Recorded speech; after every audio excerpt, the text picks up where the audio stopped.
नमस्कार साथियों, कैसे हो आप सब और आप सभी की तैयारी कैसे चल रही है? आप कमेंट करके बता सकते हो। दोस्तों, आज हमारे सिंदूर सीरीज का सेकंड मॉडल पेपर या यूं कहें कि हमारा मॉक टेस्ट सेकंड चल रहा है।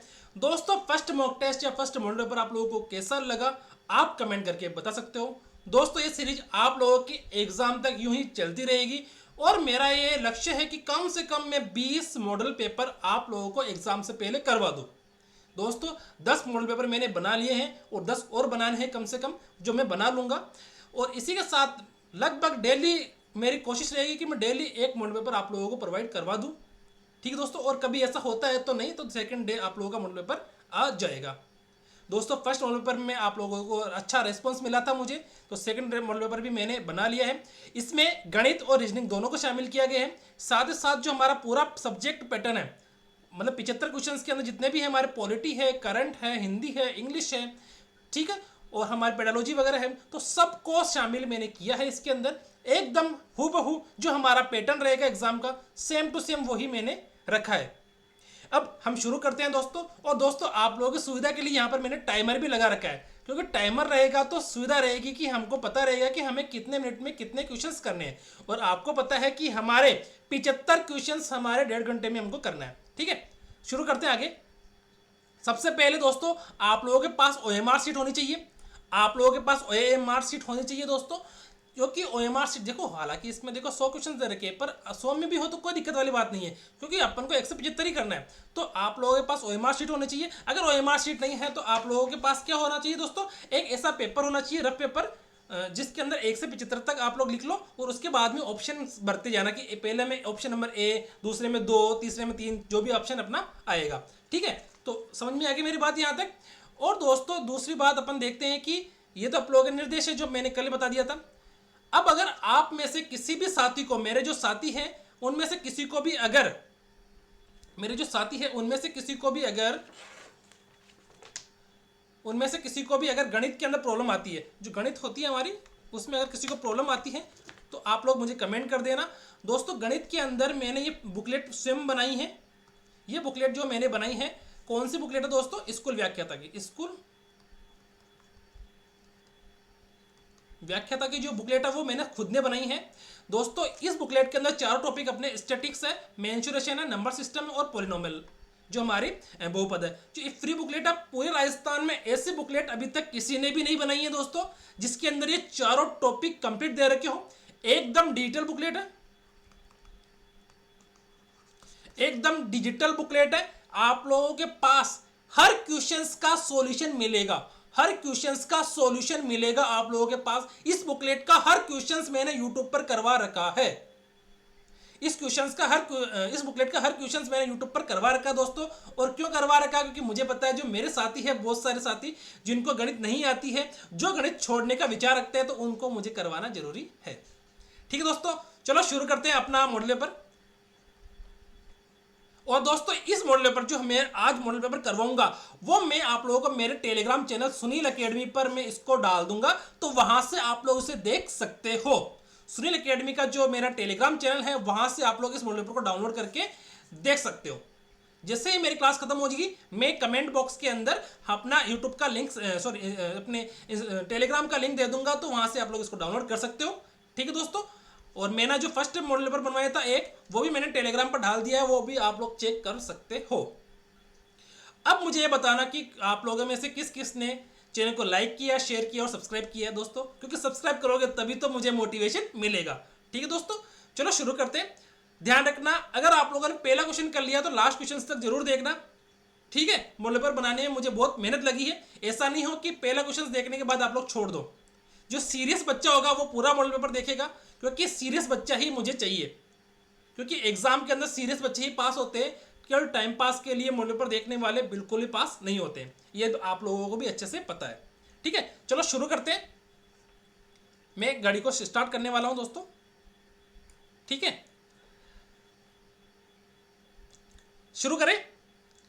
3, 2, 1, ये लो, शुरू कर दिया मैंने। ये अपना पहला क्वेश्चन दोस्तों आप लोगों के पास स्क्रीन पे पहला क्वेश्चन आ चुका है। अब आप लोग इसका आंसर दो, बताओ इसका आंसर क्या हो सकता है, बताओ।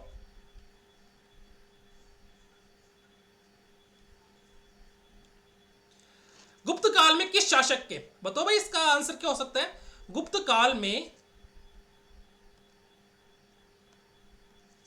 गुप्त काल में किस शासक के सिक्के पर वीणा का अलंकरण देखकर उसके संगीत प्रेमी होने का संकेत है।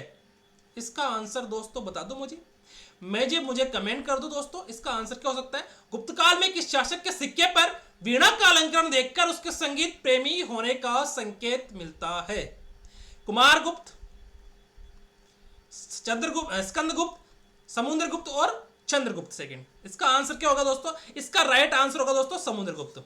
ठीक है, आगे देखते हैं।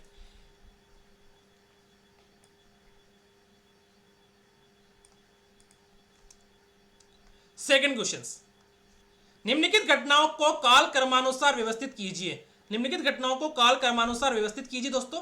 चोरा चोरी घटना, जलियांवाला बाग घटना, रोलेट सत्याग्रह और चंपारण सत्याग्रह। तो इसको अपने को काल क्रम के अनुसार व्यवस्थित करना है। तो आप लोग इसको कमेंट करके बताओ फटाफट, इसका राइट आंसर क्या होगा। आपको पता है कि अपना टाइम स्टार्ट हो चुका है, 1 घंटा 30 मिनट मिलेगा और अपनी इच्छा अनुसार आप लोग कितने भी मिनट में कर सकते हो। कोई 1 घंटे में करेगा, कोई आधा घंटे में करेगा, कोई 45 मिनट में, कोई 50, कोई 55, कोई 60। ठीक है, तो इसका राइट आंसर क्या होगा दोस्तों, option number 1, option number 2, option number 3, option number 4। फटाफट बता दो मुझे कि चोरा चोरी घटना, जलियांवाला बाग हत्याकांड, रोलेट सत्याग्रह और चंपारण सत्याग्रह। तो इन चारों में से सबसे उपयुक्त जो अपना आंसर होगा वो कौन सा होगा। Option number 1, 2, 3, 4। अपना ऑप्शन नंबर दोस्तों 2 इसका राइट आंसर है। ठीक है, आगे देखते हैं। स्वामी विवेकानंद को आधुनिक राष्ट्रीय आंदोलन का आध्यात्मिक पिता किसने कहा। स्वामी विवेकानंद को आधुनिक राष्ट्रीय आंदोलन का आध्यात्मिक पिता किसने कहा। सरदार वल्लभ भाई पटेल, महात्मा गांधी, सुभाष चंद्र बोस और स्वामी दयानंद सरस्वती। इन चारों में से किसने कहा दोस्तों।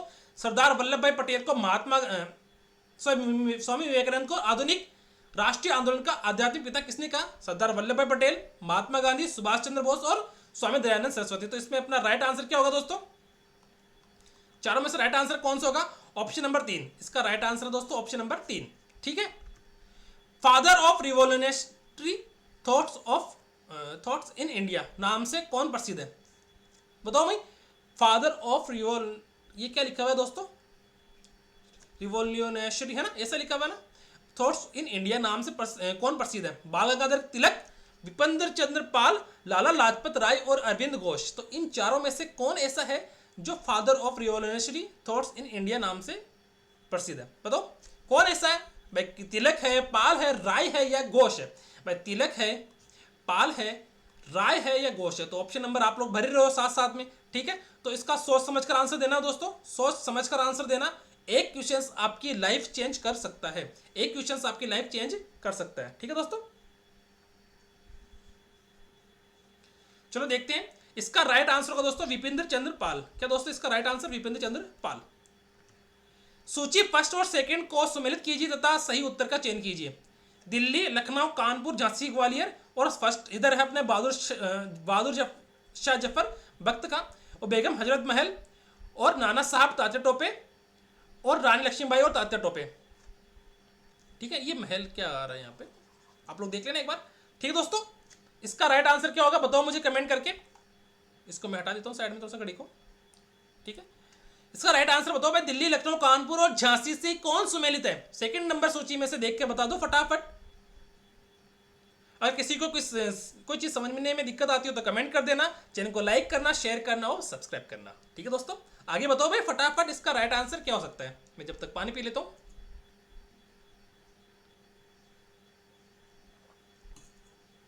बताओ भाई इसका राइट आंसर क्या होगा। इसका राइट आंसर दोस्तों क्या होगा दोस्तों, फर्स्ट। इसका राइट आंसर होगा फर्स्ट। ठीक है, फर्स्ट, सेकंड, थर्ड, फोर्थ। ठीक है, आगे देखते हैं। मुगल कालीन किस रचना में 14 सूफी सिलसिलों का उल्लेख मिला है। मुगल कालीन किस रचना में 14 सूफी सिलसिलों का उल्लेख मिला है, ये उल्लेख किया गया है।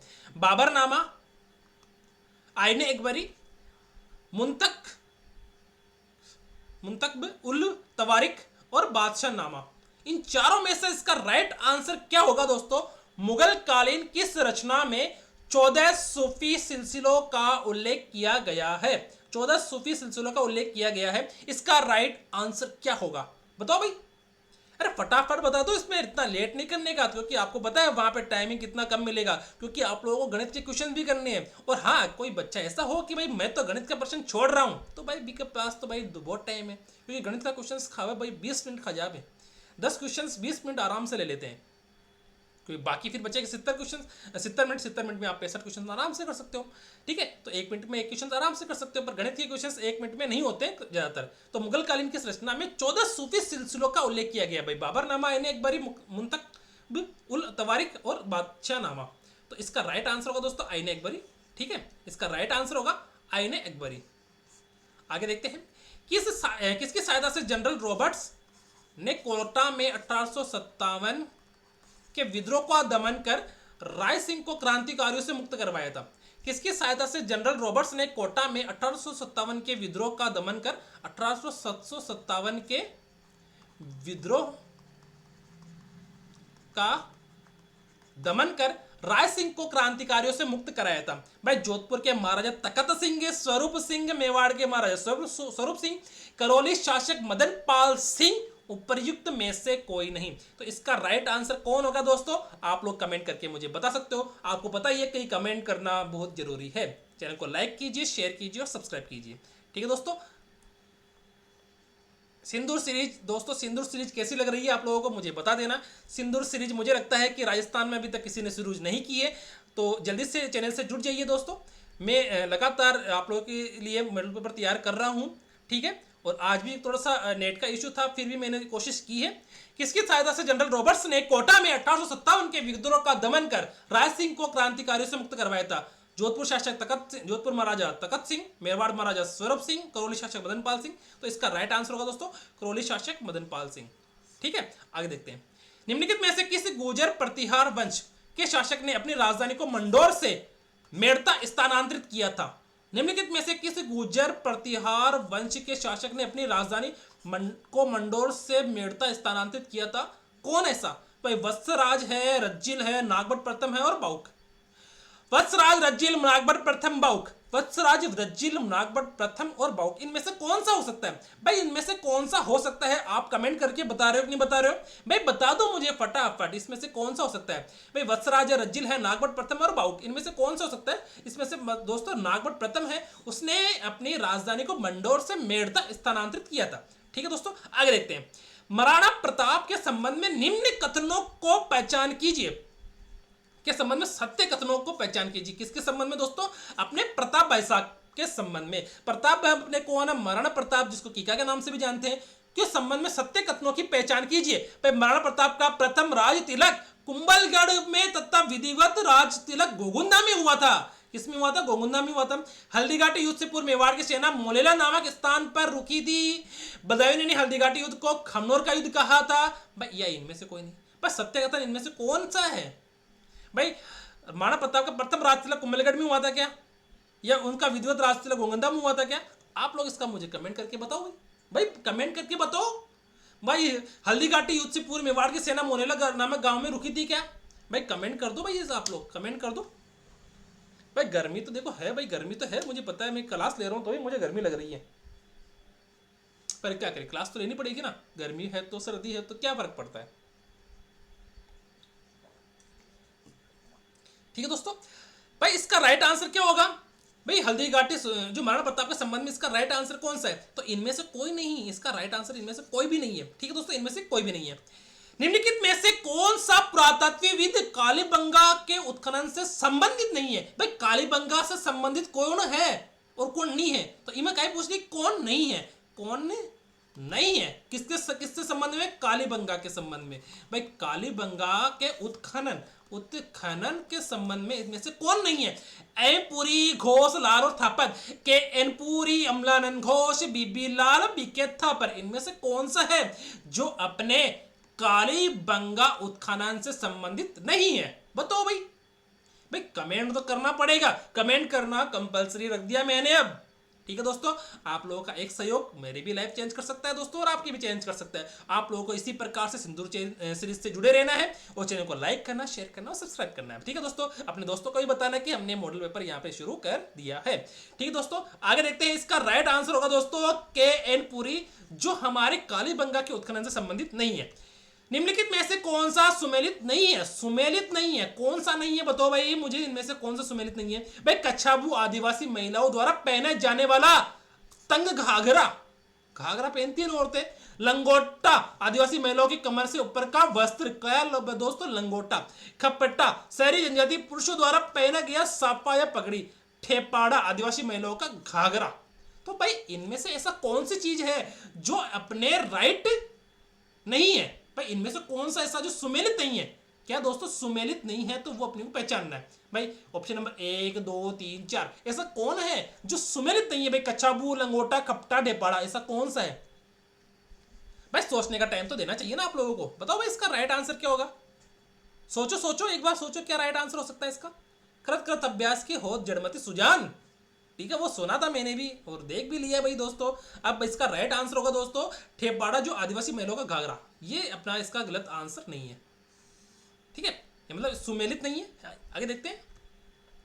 किस मंदिर के बारे में कहा जाता है कि इसके निर्माण में पानी के स्थान पर घी का इस्तेमाल किया गया? भाई ऐसा कौन सा मंदिर है जी में पानी लागोड़े को ना अभी में घी लागोड़ा है? पानी की जगह लग दिया घी लागोड़ा है। तो भाई बताओ श्रीनाथ जी मंदिर अपने नाथद्वारा में है क्या? बांडाशा जैन मंदिर बीकानेर में है क्या? सांवले जी मंदिर चित्तौड़गढ़ में है क्या? या झामेश्वर मंदिर उदयपुर में? ऐसा कौन सा मंदिर है जिसके अंदर दोस्तों अपने पानी के स्थान पर घी का प्रयोग किया गया? बताओ भाई ऐसा कौन सा मंदिर है? आप लोग मुझे कमेंट करके बता दो भाई, फटाफट कमेंट करने में कंजूसी मत करना, चैनल को लाइक करना, शेयर करना और सब्सक्राइब करना, ठीक है दोस्तों।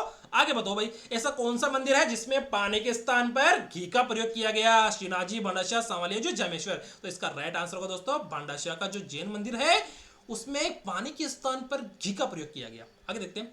छिद्रिक मटका जिसमें दीपक जलता है राजस्थान के किस प्रसिद्ध नृत्य की विशेषता है? ये दोस्तों 2018 में सेकंड ग्रेड में आ रखा है, सेकंड ग्रेड में आ रखा है, ठीक है दोस्तों। छिद्रित मटका जिसमें दीपक जलता है राजस्थान के किस प्रसिद्ध नृत्य की विशेषता है? मछली गुड़ला वालर चक्री, मछली गुड़ला वालर चक्री, मछली गुड़ला वालर चक्री किस नृत्य की विशेषता है भाई? छिद्रित मटका जिसमें दीपक जलता है। बताओ भाई कौन सा ऐसा है भाई, कौन सा नृत्य है ऐसा? भाई मछली हो सकता है क्या, गुड़ला हो सकता है क्या, वालर हो सकता है क्या, चक्री हो सकता है क्या? तो भाई इसका जो राइट आंसर है वो दोस्तों गुड़ला नृत्य ऐसा है जिसमें छिद्रिक मटका है, जिसमें दीपक जलता है। राजस्थान के प्रसिद्ध नृत्य की विशेषता है वो गुड़ला नृत्य की विशेषता है, ठीक है। आगे देखते हैं। शीतला माता का मेला कहाँ भरता है? शीतला माता का मेला भाई बारां, जयपुर, राजसमंद, बाड़मेर। बारां, जयपुर, राजसमंद और बाड़मेर। भाई बारां, जयपुर, राजसमंद, बाड़मेर कहाँ भरता है भाई? शीतला माता का मेला कहाँ भरता है? बारां, जयपुर, राजसमंद और बाड़मेर। भाई शीतला माता का मेला तो जयपुर भरता है भाई, चाकसू जयपुर, ठीक है दोस्तों। शीतला माता का मेला तो चाकसू जयपुर भरता है, तो ये तो रेट इजी क्वेश्चन है। मदल मदील है, मदील है, मदील क्या है भाई? पगड़ी है, आभूषण है, लोक नृत्य है और लोक संगीत है। आप लोग इसका कमेंट करके बता दो भाई। मैं जब तक पानी पी लेता हूं क्योंकि गर्मी पड़ रही है दोस्तों बहुत जोरदार। इसका राइट आंसर मुझे बता दो दोस्तों, इसका राइट आंसर बता दो फटाफट करके भाई। इसका राइट आंसर क्या हो सकता है? मदील क्या है? मदील क्या है दोस्तों? मदील क्या है? पगड़ी का एक प्रकार है क्या? आभूषण है क्या? लोक नृत्य है क्या? लोक संगीत है क्या? इसका राइट आंसर क्या हो सकता है दोस्तों? मुझे कमेंट करके बता दो। मदील क्या है? ये पगड़ी का प्रकार लग रहा है मुझे शायद, हाँ पगड़ी का प्रकार ये है। मदील क्या है दोस्तों? पगड़ी का प्रकार, ठीक है। अब दोस्तों एक चीज और मैं बता देता हूँ। अब आगे अपने गणित के प्रश्न स्टार्ट। इस क्वेश्चन को करो भाई, मैं जब तक पानी पी लेता हूँ और, ठीक है, ठीक है। इस क्वेश्चन को करो, इस क्वेश्चन को करो भाई, ठीक है।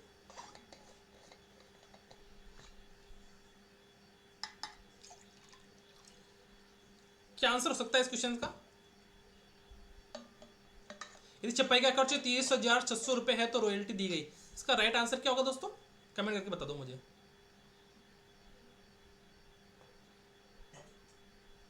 बताओ कमेंट करके।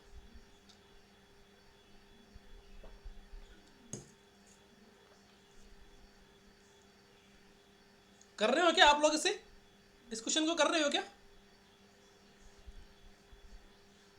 गर्मी इतनी पड़ रही है दोस्तों, क्या करें, ठीक है। यदि छपाई का खर्च 30,600 रुपए है तो रॉयल्टी दी गई। भाई देखो छपाई का खर्च 30,000, जो छपाई कितनी है अपनी यहाँ पर रेड कलर में, तो छपाई कितनी है दोस्तों अपने यहाँ पर रेड कलर में, छपाई रेड कलर में अपनी, तो रेड कलर में 18% है, यानी छपाई कितनी परसेंट है दोस्तों? 18%। ठीक है, तो 18% की वैल्यू कितनी है, किसके बराबर दोस्तों, 30,600 के बराबर। ठीक है, अब पूछ रहा रॉयल्टी, तो रॉयल्टी कितनी है दोस्तों यहाँ पर 17%। तो देखो 18% की वैल्यू 30,600 है, तो अपने को निकालना किसकी वैल्यू है, 17% की वैल्यू निकालनी है। तो 17% की वैल्यू कैसे निकालेंगे दोस्तों, देखो 18% की वैल्यू इतनी है, तो 1% की वैल्यू कितनी हो जाएगी 30,600 बटे में 18, और अपने को निकालना किसकी है 17% की वैल्यू यानी रॉयल्टी। तो 30,600 बटे में 18 गुणा 17। ठीक है, तो इसका राइट आंसर क्या होगा दोस्तों, 30,600 में 18 का भाग देंगे तो कितना आएगा, 18×5 90, 18 एकम 18, फिर बचा कितना 12, 126, 18×5 18 चाहिए 160, 18 7 126, 7 है ना। ठीक है, 1700 गुणा 17, 17 को 17 से गुणा करेंगे तो कितना आएगा 289, 15 का 225, 16 का 256, 17 का 289, 00। ठीक है, तो 28,900।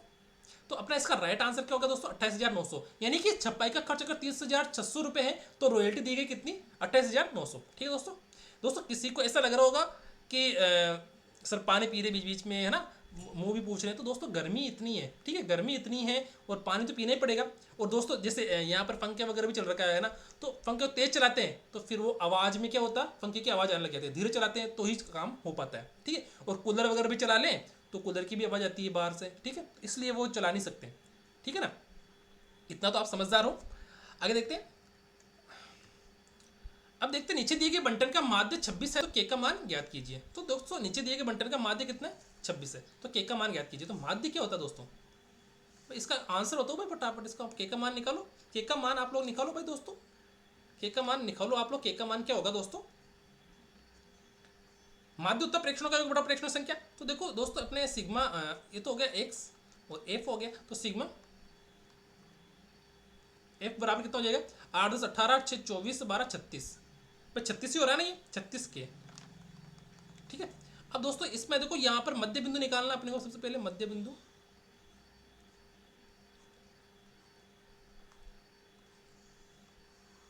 ठीक है, क्या निकालना दोस्तों इसमें मध्य बिंदु।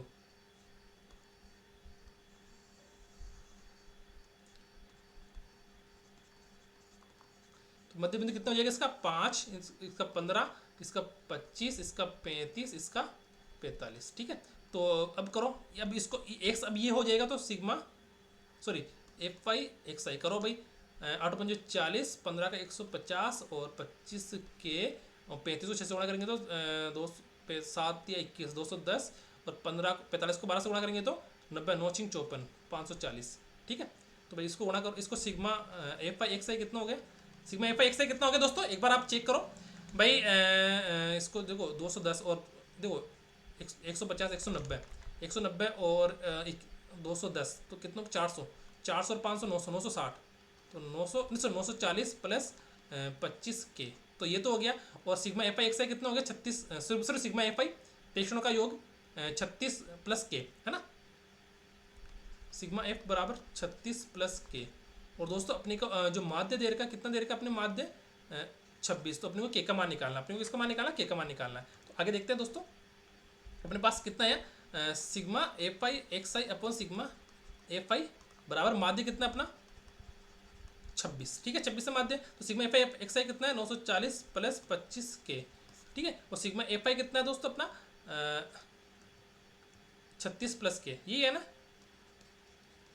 बराबर 26। ठीक है दोस्तों, तो इसको वजह गुणन कर दो, यहाँ पर कितना आएगा 940 प्लस 25 के बराबर 36 इंटू 26 प्लस 26 के, तो 36 को 26 से गुणा करेंगे तो कितना आएगा दोस्तों,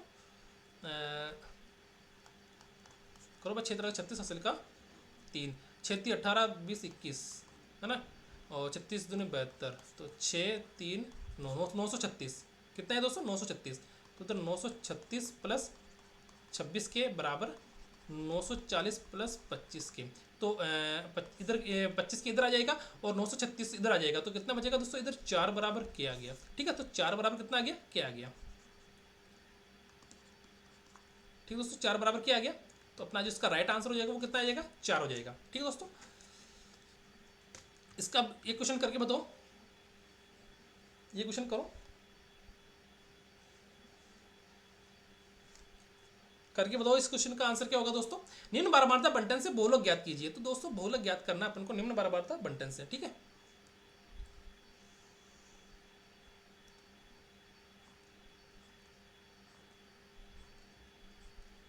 तो ये हो जाएगा दोस्तों अपने ठीक है इसमें, ठीक है। तो अपने को इसमें से ऐसा तो कुछ करना ही नहीं है, ठीक है। इसमें तो अपने को ऐसा कुछ करना ही नहीं है। और अपना देखो ये है वर्गीकृत बारंबारता बंटन साले, वर्गीकृत बारंबारता बंटन सारणी। तो दोस्तों वर्गीकृत बारंबारता बंटन सारणी है, तो अपना इसका बहुलक कैसे निकालते हैं दोस्तों। बहुलक का फॉर्मूला होता है दोस्तों L plus F one minus F zero, sorry F one minus F zero बटेवर two F one minus F zero minus F two गुणा एच, ठीक है। अब दोस्तों इसमें एल क्या होता है, बहुलक वर्ग की निम्न सीमा, ठीक है। अब दोस्तों मैं बताऊं इसके अंदर सबसे सर्वाधिक बारंबारता किसकी है, 24 की है। तो अपना बहुलक वर्ग कौन सा होगा, 40-60, ठीक है। इसमें सर्वाधिक बारंबारता कौन सी है, 24 की। तो बहुलक वर्ग कौन सा हो गया अपना 40-60 वाला वर्ग। तो ये 40-60 वाला वर्ग ले लेते हैं अपन यहाँ पे, 40-60 वाला ले लेते हैं, 40 और 60 नीचे कितना है दोस्तों 24, ठीक है। तो ये अपना हो गया बहुलक वर्ग। और इसके पहले वाली बारंबारता कितनी होगी 15, और इसके बाद वाली बारंबारता कितनी है दोस्तों 8, ठीक है। बाद वाली 8 है। तो इसके अंदर दोस्तों जो अपना एल होगा, तो एल कौन सा होगा 40, क्योंकि ये बहुलक वर्ग की निम्न सीमा है। और एच का मान कितना होगा, एच कितना होगा 60 माइनस 40 बहुलक वर्ग का वर्ग अंतराल, ठीक है। और अपना जो एफ वन है, एफ वन कितना होगा दोस्तों यहाँ पर 15, और अपना एफ जीरो होगा 24, और एफ टू होगा अपना 8, ठीक है दोस्तों। एफ वन एफ जीरो और एफ टू समझ में आ गया होगा मेरे हिसाब से आप लोगों को, ठीक है। तो यहाँ पर जो एफ जीरो तो होगा 15, सॉरी हाँ एफ यहाँ पर 2f1 minus F zero F two, ठीक है दोस्तों। तो समझ में आ गई मेरी बात यहाँ पर। तो यहाँ पर एफ जीरो ही होगा और एफ वन ही होगा और एफ टू यहाँ पर होगा, ठीक है दोस्तों। आगे देखते हैं दोस्तों, इसका फॉर्मूला क्या होता है, L plus F one minus F zero upon 2f1 minus F zero minus F two गुणा एच। तो एल का मान कितना दे रखा अपना 40, प्लस एफ वन का मान कितना दे रखा दोस्तों 24,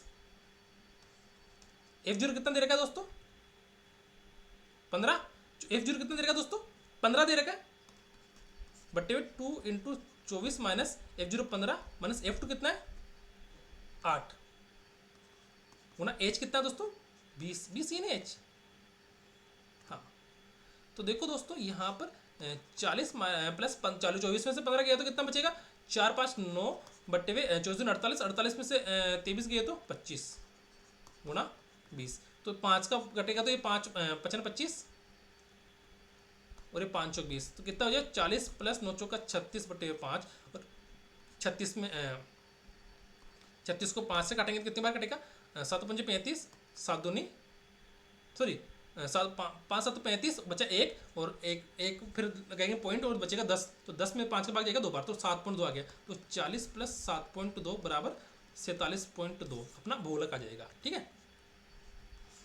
समझ में आ गया मेरी बात। अपना जो फॉर्मूला है वो क्या है दोस्तों, यहाँ पर देखना जो अपना एल है वो बहुलक वर्ग की निम्न सीमा, F1 बहुलक वर्ग की बारंबारता, F0 बहुलक वर्ग से पूर्व वर्ग की बारंबारता, और F2 बहुलक वर्ग के बाद की बारंबारता, और जो H है वो वर्ग अंतराल है, ठीक है। जो H है वो वर्ग अंतराल है, ठीक है दोस्तों। अब आपको पता है कि मैंने डिस्कस जो आराम से इसका जो डिस्क्रिप्शन जो होता है ना डिटेल से मैंने आप लोगों को पहले से ही पढ़ा रखा है अपनी क्लास के अंदर, ठीक है। आगे देखते हैं। एक लंबवर्तीय बेलन की ऊंचाई 7 सेमी और आधार की त्रिज्या 3 सेमी, तो इसका वक्र पृष्ठीय क्षेत्रफल ज्ञात कीजिए। किसका दोस्तों, एक बेलन का। तो दोस्तों ये अपना बेलन है, ये आपका बेलन है दोस्तों, बेलन ये रहा। तो इस बेलन की ऊंचाई कितनी है 7 सेमी और त्रिज्या कितनी है, आधार की त्रिज्या 3 सेमी। तो इसका वक्र पृष्ठीय क्षेत्रफल ज्ञात कीजिए। तो बेलन का वक्र पृष्ठीय क्षेत्रफल क्या होता है 2 पाई आर एच। बेलन का वक्र पृष्ठीय क्षेत्रफल ये होता है ना 2 पाई आर एच, और संपूर्ण पृष्ठीय क्षेत्रफल क्या होता है 2 पाई आर कोष्ठक एच प्लस आर, ठीक है। संपूर्ण पृष्ठीय क्षेत्रफल कितना होता है दोस्तों 2 पाई आर कोष्ठक एच प्लस आर, इसको अपन ऐसे लिख देते 2 पाई आर कोष्ठक एच प्लस आर, ठीक है। संपूर्ण पृष्ठीय क्षेत्रफल ये हो गया। तो 2 इंटू पाई का मान 22/7 और आर का मान कितना है यहाँ पर 3 गुणा एच कितना 7 प्लस 3, ठीक है। तो 2 गुणा 22/7 गुणा 3 गुणा 10, ठीक है दोस्तों। ये है ना आंसर अपना, हाँ यही तो आंसर है 2, ठीक है, यही आंसर है ना। अब देखते हैं अपन इसको 22×44, 44 को 3 से गुणा करेंगे तो कितना आएगा 132, ठीक है। 22×44 66, 132/7, तो यानी 1320 के अंदर 7 का भाग देना, 1320 में 7 का, 7 एकम 7 बचा 2, 7 8 56 बचा कितना 7 8 56 बचा कितना 60, 7 8 56 बचा कितना 40 7 5 35, 7 7 49, तो 188.57, 188.57, ठीक है दोस्तों। जो इसका आंसर हो गया, इसका संपूर्ण वक्र पृष्ठ क्षेत्रफल कितना हो गया 188.57, ठीक है। अब इसका 20वां क्वेश्चन, एक लंबवर्ती शंकु की आधार की परिधि, तो लंबवर्ती शंकु, शंकु है ना, शंकु ये रहा, एक लंबवर्ती शंकु की आधार की परिधि है ना, तो शंकु है तो इसकी आधार की परिधि ये रही, आधार कितना इसका 2πr, तो 44, देन 2 × 22/7 × r बराबर 44, देन 44 से 44 कैंसिल, तो r बराबर कितना हो गया 7 सेमी, तो इसकी आधार की त्रिज्या कितनी हो गई 7 सेमी, और ऊंचाई कितनी रहेगी 24, तो इसका वक्र देखो ऊंचाई कितनी 24, तो इसका एल कितना हो जाएगा, एल 25 हो जाएगा, एल क्यों हो जाएगा समकोण त्रिभुज से, देखिए यहाँ पर 24 और यहाँ पर 7 होती है, कितना हो जाएगी 25 हो जाएगी पाइथागोरस प्रमेय से, ठीक है दोस्तों। अब यहाँ पर एक पूछ रहा है कि ऊंचाई 24 है, तो शंकु का वक्र पृष्ठ क्षेत्रफल ज्ञात कीजिए, नहीं कि उसको πr करना है, शंकु का अपन को वक्र पृष्ठ क्षेत्रफल ज्ञात करना है, तो πr करना, तो पाई का मान 22/7 और r का मान कितना 7 और एल का मान कितना 25, तो 7 से 7 कैंसिल हो गया, तो 22 को अगर अपन 25 से गुणा करेंगे तो कितना आएगा 550 है ना, 550 आएगा, ठीक है 550, ठीक है।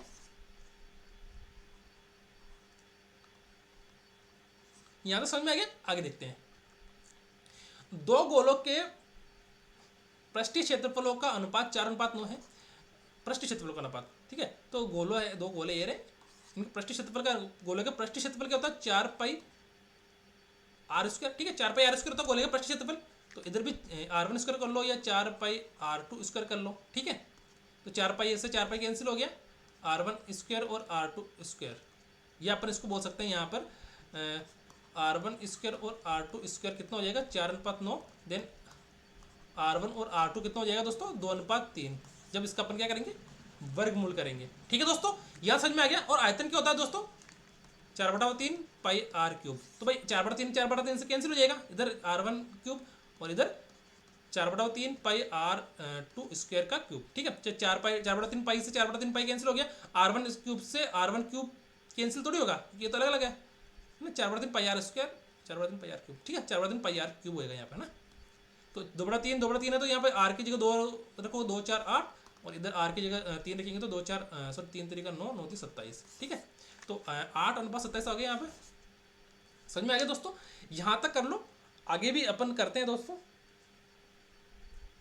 गर्मी इतनी पड़ रही है दोस्तों पूछो मत।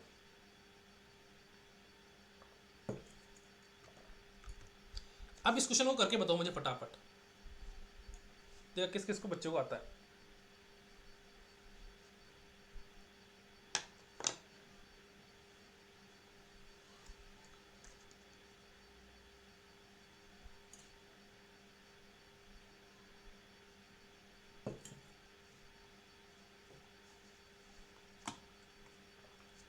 देखो दोस्तों भाज्य बराबर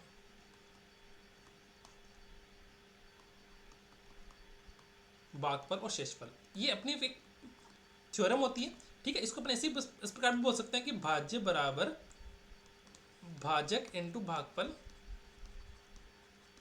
प्लस शेषफल, इसको अपन इस प्रकार भी लिख सकते हैं, ठीक है, इसको इस प्रकार लिख सकते हैं। अब ये बोल रहा है कि जो भाजक है वो भागफल का 25 गुना है, भाजक का जो भागफल का 25 गुना है और शेषफल का 5 गुना है। यदि भागफल 16 हो, देखो ये बोल रहा है कि भागफल 16 है, भागफल कितना दोस्तों 16 है, तो भाई भाजक कितना होगा अपना, भाई भागफल अगर 16 है तो भाजक कितना होगा मुझे बता दो, अगर भागफल 16 है तो भाजक कितना होगा। भाजक होगा दोस्तों 16 को किससे गुणा करेंगे अपन 25 से गुणा करेंगे तो अपना भाजक आ जाएगा, ठीक है। और ये बोल रहा है कि शेषफल का 5 गुना है, तो शेषफल का 5 गुना तो शेषफल निकाल लेंगे उससे, तो अपना क्वेश्चन सोल्व हो चुका है, ठीक है। अब ये देखो ये बोल रहा है कि भागफल 16 है, तो जो अपना भाजक है वो भागफल का 25 गुना है, जो भाजक है अपना वो भागफल का कितना 2 गुना दोस्तों 25 गुना है। यहाँ तो समझ में आ गया आपको। देखो दोस्तों अब देखो यहाँ पर मैं कह दूँ कि इसको ये 16 है तो इसको मैं 25 गुणा कर दूंगा तो कितना आएगा दोस्तों, 25 इंटू 16, तो भाई कितना दोस्तों 50, 50 को 16 16 करेंगे तो 400, यानी 400 तो ये आ गया अपना भाई। 16 से गुणा किया तो 400 आ गया भाजक, और भागफल 16 आ गया। ठीक है, अब बोला शेषफल का 5 गुना, अब ये बोल रहा है कि शेषफल का 5 गुना, यानी भाजक है वो शेषफल का 5 गुना है, जो वो शेषफल का 5 गुना है। तो भाई शेषफल कितना है पता नहीं, भाई भाजक पता है कि अपने को, हाँ तो 400 में अगर अपन 5 का भाग लगा देंगे तो शेषफल आ जाएगा क्या, हाँ आ जाएगा। यहाँ पर कितना आएगा भाई 80, तो भाई शेषफल कितना आ गया 80 आ गया। ठीक है भाई, यहाँ पर 40 416 और 80 रख दो भाई, आंसर आ गया अपना। आंसर आ गया क्या, हाँ आ गया भाई। अपना जो भाज्य है वो निकालना अपने को, तो भाजक इंटू भागफल प्लस शेषफल।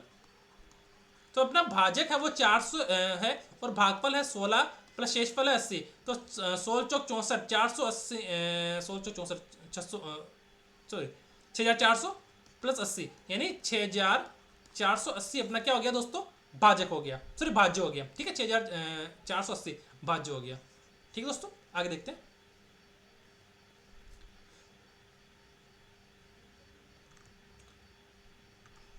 दो व्यंजकों का गुणनफल x minus 7 x square plus 8x plus 12 है। यदि इन व्यंजकों का महत्तम समापवर्तक एलसीएम x प्लस से है तो इससे लघुत्तम समापवर्तक एलसीएम ज्ञात कीजिए। तो अपने को ये ज्ञात करना है। तो दोस्तों देखो अपना क्या होता है व्यंजकों का गुणनफल बराबर व्यंजकों का गुणनफल बराबर एलसीएम गुणा एचसीएफ। तो ये होता है दोस्तों। तो व्यंजकों का गुणनफल कितना है दोस्तों, x माइनस 7 बराबर x square plus 8x plus 12 बराबर एलसीएम कितना दे रखा है, एलसीएम अपने को निकालना है, और एचसीएफ कितना है दोस्तों x प्लस 6। ठीक है, तो इसको सोल्व करो पहले। तो भाई x माइनस 7 दे रखा है इसको पहले यहाँ पर, तो इसको अपन कैसे सोल्व करेंगे भाई, एक्स स्क्वायर को अपन यहाँ पर एक्स स्क्वायर 8x को अपने किस प्रकार से लिख दे, 6x प्लस 2x इस प्रकार से लिख सकते हैं ना भाई, है ना, और प्लस 12 बराबर एलसीएम गुणा x प्लस 6। ठीक है भाई, x माइनस 7 गुणा इसको अपन x कॉमन लेंगे यहाँ पे, तो अंदर क्या बचेगा x प्लस 6, और इधर 2 कॉमन लेंगे तो अंदर क्या बचेगा x प्लस 6। ठीक है, बराबर एलसीएम गुणा x प्लस 6।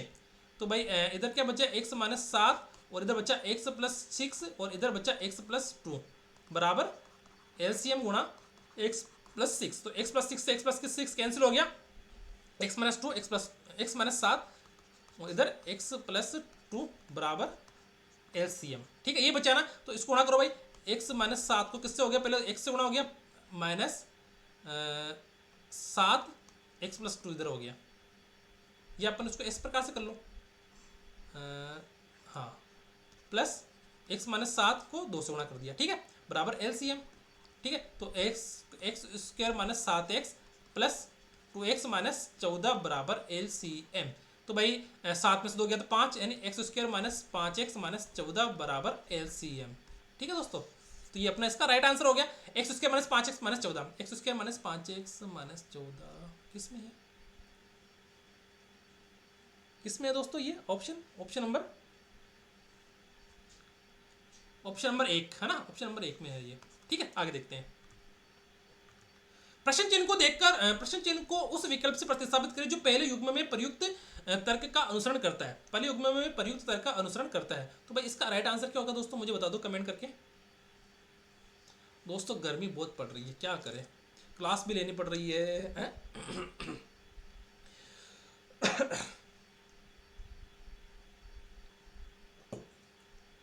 बोलते हैं ना खून पसीने की कमाई है, अब कितना पसीना पसीना हो रहा है।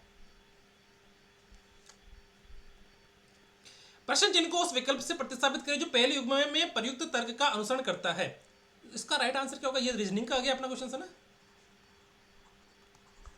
भाई। आंसर बताओ भाई, इसका राइट आंसर आपको करना पड़ेगा इसका भाई, मैंने करवा रखा है ये क्वेश्चन भी, आप बता दो इसका राइट आंसर क्या होगा भाई। 16 का 225 से क्या संबंध है जो 6 का उसके साथ होना चाहिए, इसका राइट आंसर क्या होगा बताओ, कमेंट करके बता दो मुझे राइट आंसर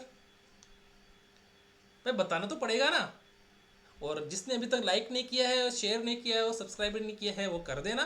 ठीक है दोस्तों, अभी अपने पास 55 मिनट है और अपने पास 50 क्वेश्चंस करने हैं अपने को। ठीक है, तो इसका राइट आंसर क्या होगा, इस प्रश्न चिन्ह को उस विकल्प से प्रतिस्थापित करें जो पहले युग्म में प्रयुक्त तर्क का अनुसरण करता है। दोस्तों अभी मैंने आपको बताया था मैसेज करके टेलीग्राम पर कि मेरा नेट इशू है। अब देखते हैं, देखो नेट इशू सॉल्व कब होता है। ठीक है, गर्मी बहुत पड़ रही है दोस्तों।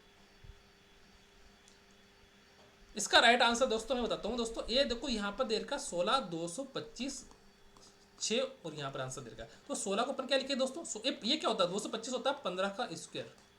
ठीक है, तो 16 को अपन क्या लिख दे, 16 माइनस 1 का स्क्वायर कितना हो जाएगा 225। इसी प्रकार 6 माइनस 1 का स्क्वायर कितना होगा, 5 का स्क्वायर बराबर 25। तो यहाँ पर इसका राइट आंसर क्या होगा दोस्तों, 25। इसका राइट आंसर क्या होगा दोस्तों, 25। भाई 16 में से 1 गया तो 15, 15 का स्क्वायर कितना 225, तो 6 में से 1 गया तो कितना बचेगा 5, 5 का स्क्वायर 25। ठीक है, 69। अब इसका 69 का 55 के साथ क्या संबंध है, जो अपन 87 का इससे निकालेंगे। तो इसका भाई सोच के बताओ भाई, इतना तो टाइम मिलेगा, 1 मिनट का टाइम है आप लोगों के पास। एक बार सोचो इसका राइट आंसर क्या हो सकता है। इसका राइट आंसर क्या हो सकता है, तो आप लोग सोचो भाई क्या राइट आंसर हो सकता है इसका। भाई 69 का 55 के साथ क्या संबंध है, जो 87 का जो क्वेश्चन वाचक चिन्ह है वहाँ उसके साथ संबंध होगा। इसका राइट आंसर क्या होगा बताओ भाई, भाई बता दो इसको राइट आंसर क्या होगा। भाई आप लोगों को एक चीज़ बतानी है, भाई किसी को पसंद नहीं है सीरीज तो मुझे बता देना, सिंदूर सीरीज का नाम चेंज कर देंगे। बस सिंदूर सीरीज का नाम चेंज होने वाला नहीं है, क्योंकि सिंदूर सीरीज किसी ने स्टार्ट नहीं की अभी, है ना दोस्तों। मुझे नहीं लगता कि राजस्थान में किसी भी टीचर्स ने अभी तक आप लोगों के लिए मॉक टेस्ट स्टार्ट किया है। मैंने किया है, कोशिश की है मैंने। ठीक है, और आप लोग भी देखो पसीना पसीना आ रहा है फिर भी मैं पढ़ा रहा हूँ, तो आप लोग भी इसका ध्यान रखना, इसी प्रकार चैनल से जुड़े रहिएगा। ठीक है, 69 55 87 और क्या संबंध है इसका, तो मैं इसका राइट आंसर बता देता हूँ कि 69 को क्या बोल सकते हैं अपन, 6 इंटू 9, 9 54 प्लस 1। ठीक है, तो 54 प्लस 1 ये हो गया, तो अपन क्या करेंगे 8 7 56 प्लस 1, तो 56 प्लस 1 57 हो गया, 57 इसका राइट आंसर हो जाएगा। यानी इस दोनों गुणा करो 6 और 9 को, 6 इंटू 9 प्लस 1 55 आ गया। तो इसी प्रकार 8 गुणा 7 और 7 56 प्लस 1 57 होना चाहिए। ठीक है, तो राइट आंसर हो गया। अपनी गणित कंप्लीट हो चुकी है दोस्तों। ठीक है, 25 क्वेश्चन हमारे कंप्लीट हो गए। हमारे लगभग कितने 37 मिनट के अंदर हमारे 25 क्वेश्चन कंप्लीट हो गए, जिसके अंदर हमारे गणित के क्वेश्चन भी थे। अब हम करते हैं दोस्तों हमारे बाकी के क्वेश्चन जिनमें हमारे कम टाइम लगेगा। ठीक है, अग्रज का सही विलोम शब्द है। भाई अग्रज का सही विलोम शब्द क्या है, भाई लघु है, छोटा है, अनुज है और सूक्ष्म है। तो बताओ भाई, टाइमर देखो दे रखा है मैंने, टाइमर पहले ही लगा रखा है दोस्तों। टाइमर बहुत जरूरी है, इसलिए मैंने टाइमर लगाया है दोस्तों यहाँ पर। ठीक है भाई, अग्रज का सही विलोम शब्द क्या है। अग्रज का सही विलोम शब्द क्या है, भाई लघु है, छोटा है, अनुज है, सूक्ष्म है। इसका विलोम अपोजिट बोलते हैं ना, विलोम इंग्लिश में क्या बोलते हैं, अपोजिट। तो इसका जो विलोम शब्द है वो क्या होगा दोस्तों, अनुज। ठीक है दोस्तों, अनुज इसका विलोम शब्द है। डिसबर्सिंग ऑथोरिटी का लिए सही पारिभाषिक शब्द है। क्या बोलते हैं, डिसबर्सिंग ऑथोरिटी के लिए सही पारिभाषिक शब्द बोलते हैं ना, ये हिंदी में हमारे शब्द वगैरह आते हैं। डिसबर्सिंग ऑथोरिटी के लिए सही पारिभाषिक शब्द कौन सा है, वितरण अधिकारी, संवितरण अधिकारी, संवितरण प्राधिकारी और वितरण प्राधिकारी। तो इसका राइट आंसर क्या होगा दोस्तों, मुझे कमेंट करके बताओ भाई। अगर आपको समझ में नहीं आए दोस्तों तो कमेंट कर देना, मैं कुछ चेंज कर लूँगा। आप लोग मुझे सजेशन दे सकते हो दोस्तों, मुझे सजेशन दे सकते हो दोस्तों आप लोग कि मुझे क्या करना चाहिए। मुझे सजेशन अच्छा लगेगा तो मैं उसे अप्लाई जरूर करूँगा मेरे यूट्यूब के अंदर। ठीक है, डिसबर्सिंग ऑथोरिटी के लिए सही पारिभाषिक शब्द है, सही पारिभाषिक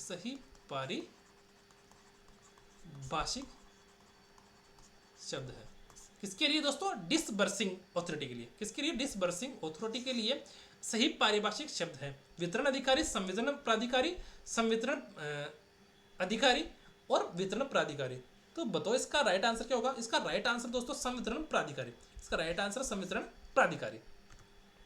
बुनाई शब्द में किस प्रत्यय का प्रयोग हुआ है दोस्तों, बुनाई जो अपने बुनाई करते हैं अपन, बुनाई उसमें किस प्रत्यय का प्रयोग हुआ है, बुनाई में किस प्रत्यय का प्रयोग हुआ है, ये आप लोग मुझे कमेंट करके बता दो फटाफट। बुनाई शब्द में किस प्रत्यय का प्रयोग हुआ है, बुन आई है, नाई है, ई है, बू है। आई नाई ई बू किसका प्रयोग हुआ है, सोचो भाई, सोचो एक बार करके बताओ भाई। बुन प्लस आई है, बुन प्लस नाई है, बुन प्लस ई है और बुन प्लस बू है, तो क्या हो सकता है इसका, बताओ यार। मुझे तो देखो समझ में आ ही नहीं रहा है क्या हो सकता है इसका। गलत नहीं हो जाए मेरा क्वेश्चन, आई होगा कि नाई होगा कि ई होगा कि बू होगा। तो यार मुझे ऐसा लगता है कि इसका आई हो सकता है, तो इसका बुन प्लस आई, बुनाई प्रत्यय। ठीक है, निम्नलिखित में से अरुण का अर्थ नहीं है। सूर्य लाल, सूर्य का सारथी रंग। बताओ भाई इसमें अरुण का शब्द, अरुण का अर्थ नहीं है, तो बताओ भाई इसमें सूर्य है, लाल है, सूर्य का सारथी है, रंग है, क्या हो सकता है भाई इसका? भाई सूर्य, अरुण, लाल है, सारथी है, रंग है, क्या हो सकता है दोस्तों? बताओ मुझे भाई। इसका जो अर्थ है वो रंग नहीं है, इसका जो अर्थ है वो रंग नहीं है। ठीक है, अभी प्लस उदय संधि कीजिए, अभी प्लस उदय की संधि कीजिए। क्या करना है दोस्तों? संधि करना है यहाँ पे। क्या करना है? संधि करना है। अभी, अभ्युदय, अभ्योदय, अभिउदय, अभ्युदय। भाई क्या इसका राइट आंसर हो सकता है भाई? ऑप्शन नंबर 4, 3, 2, 1 क्या हो सकता है दोस्तों? अभ्युदय हो सकता है, या अभ्योदय हो सकता है, अभिउदय हो सकता है, या अभ्युदय हो सकता है। मैंने स्टार्टिंग में बताया था दोस्तों, गर्मी बहुत है। ठीक है, कूलर भी है, फैन भी है, पर इतना तेज चला नहीं सकते, उसको धीरे से चला रखा है जितना, पर ठीक है, फिर भी पसीना पसीना आ रहा है ना। चलो, अभी उदय क्या संधि कीजिए दोस्तों। क्या राइट आंसर हो सकता है इसका? बताओ मुझे। इसका राइट आंसर होगा दोस्तों ऑप्शन नंबर 1, अभ्युदय। क्या दोस्तों? अभ्युदय। ठीक है। क्वेश्चन नंबर 31 और 32, change into active passive voice. ठीक है। Vipin was not told about the meeting. Vipin was not told about the meeting. सोचो भाई इसका, क्योंकि आपको पता है एक्टिव वॉइस और पैसिव वॉइस दोनों ही हमारे इंपॉर्टेंट हैं, क्योंकि एक एक क्वेश्चन दोनों का आएगा ही आएगा, और 2 नंबर हमारे बहुत इंपॉर्टेंट होते हैं। Change into active passive voice, into active passive voice. भाई Vipin was not told about the meeting. Vipin was not told about the meeting. भाई इसका क्या हो सकता है? भाई somebody did not tell Vipin about the meeting. There was nobody वो could tell Vipin about the meeting. Nobody told Vipin about the meeting, और the meeting was not told about to Vipin. तो भाई option number 4 लग रहा है क्या आपको सही, या 2 लग रहा है? भाई 1 लग रहा है, 2 लग रहा है, 3 लग रहा है, 4 लग रहा है। भाई कौन सा लग रहा है भाई? भाई सोचो, भाई सोचो क्या लग रहा है। भाई सोचोगे तो आपको ही, मेरे को तो पता है इसका आंसर क्या है। भाई करना तो आपको है ना, क्योंकि दोस्तों देखो, मॉडल पेपर कराने का इतना सा अर्थ है कि आप लोग डेली मॉडल पेपर करोगे ना, तो आप लोग जिससे सपोज करो मैं मॉडल पेपर डेली करूंगा, तो मेरी सोच ना, सोच उसी प्रकार से बन जाएगी। मॉडल, ये मैं नहीं कह रहा हूँ कि ऐसे कैसे क्वेश्चन आएंगे, पर जो सोच होती है ना हमारी सोच, हम डरते नहीं पेपर करने से, नहीं तो क्या बच्चे घबरा जाते हैं एग्जाम में। क्या होता है दोस्तों, बच्चे घबरा जाते हैं। तो घबराना नहीं है, आप लोगों को घबराना नहीं है दोस्तों। ठीक है, तो इसका राइट आंसर बताओ, क्योंकि मुझे पता है कि इंग्लिश और गणित में से जो हमारे आर्ट्स के बच्चे हैं ना, वो घबरा जाएंगे देखते ही, यार मेरे को तो आता नहीं है। तो इसका राइट आंसर बताओ भाई, क्योंकि इसका आंसर आएगा मुझे पता है। बहुत सारे जो बच्चे हैं वो गणित छोड़ेंगे और इंग्लिश छोड़ेंगे, और जिन्होंने छोड़ दिया ना, मैं गारंटी के साथ कह सकता हूँ कि 99% लोगों का सिलेक्शन होता ही नहीं है, क्योंकि 15 क्वेश्चन छोड़ना मामूली बात नहीं है। तो इसका राइट आंसर होगा दोस्तों, nobody told Vipin about the meeting. Nobody told Vipin about the meeting. ठीक है, आगे देखते हैं question 32। The waiter filled the glasses with water. तो इसका जो अपन को एक्टिव वॉइस और पैसिव वॉइस में चेंज करना है दोस्तों। The water were filled in the glasses by waiter. The glasses filled with water by the waiter. The glasses were filled with water by the waiter. The waiter was field the glasses with water. तो भाई इसका जो right answer क्या हो सकता है दोस्तों? भाई सोचो, आपको पता है, सोचना आपको पड़ेगा, मुझे तो पता आंसर क्या है। टाइम भी दे रखा है मैंने, टाइम भी दे दिया आप लोगों को। सोचो भाई, करो, करना आपको पड़ेगा, करना तो आपको ही पड़ेगा। इस क्वेश्चन को कैसे प्रकार से करना है। 45 मिनट का टाइम हो चुका है, 45 मिनट हमारे पास और बचे हैं। 45 मिनट तो हमारे हो चुके हैं, 45 मिनट और बचे हैं। तो इसका जो राइट आंसर है वो दोस्तों क्या हो सकता है, बताओ मुझे।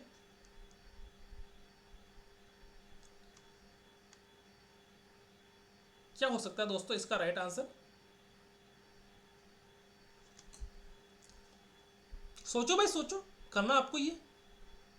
The glasses were field, the glasses were filled in glasses. Option number 3, इसका ऑप्शन नंबर जो 3 है वो इसका राइट आंसर होगा दोस्तों, option number 3। The glasses were filled with water by the waiter. ठीक है, question number 33, 34, fill in the blanks with correct form of verbs, है ना। We this work by 5 o'clock। भाई इसके अंदर क्या आंसर आएगा भाई? This work by 5 o'clock today, we will finished, we shall finished, we shall be finishing, shall finished. तो इसका राइट आंसर क्या हो सकता है दोस्तों?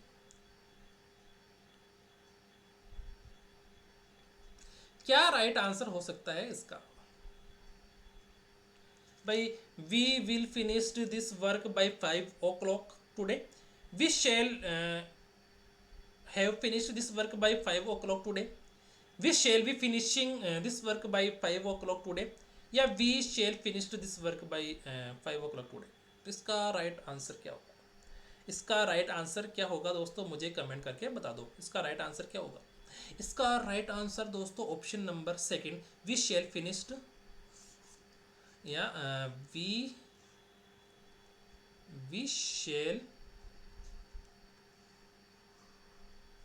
Finished this work by 5 o'clock today. ठीक है दोस्तों, आगे देखते हैं। At this time tomorrow I on the bench in Singapore, at this time tomorrow I on the bench in Singapore. इसका राइट आंसर क्या होगा दोस्तों?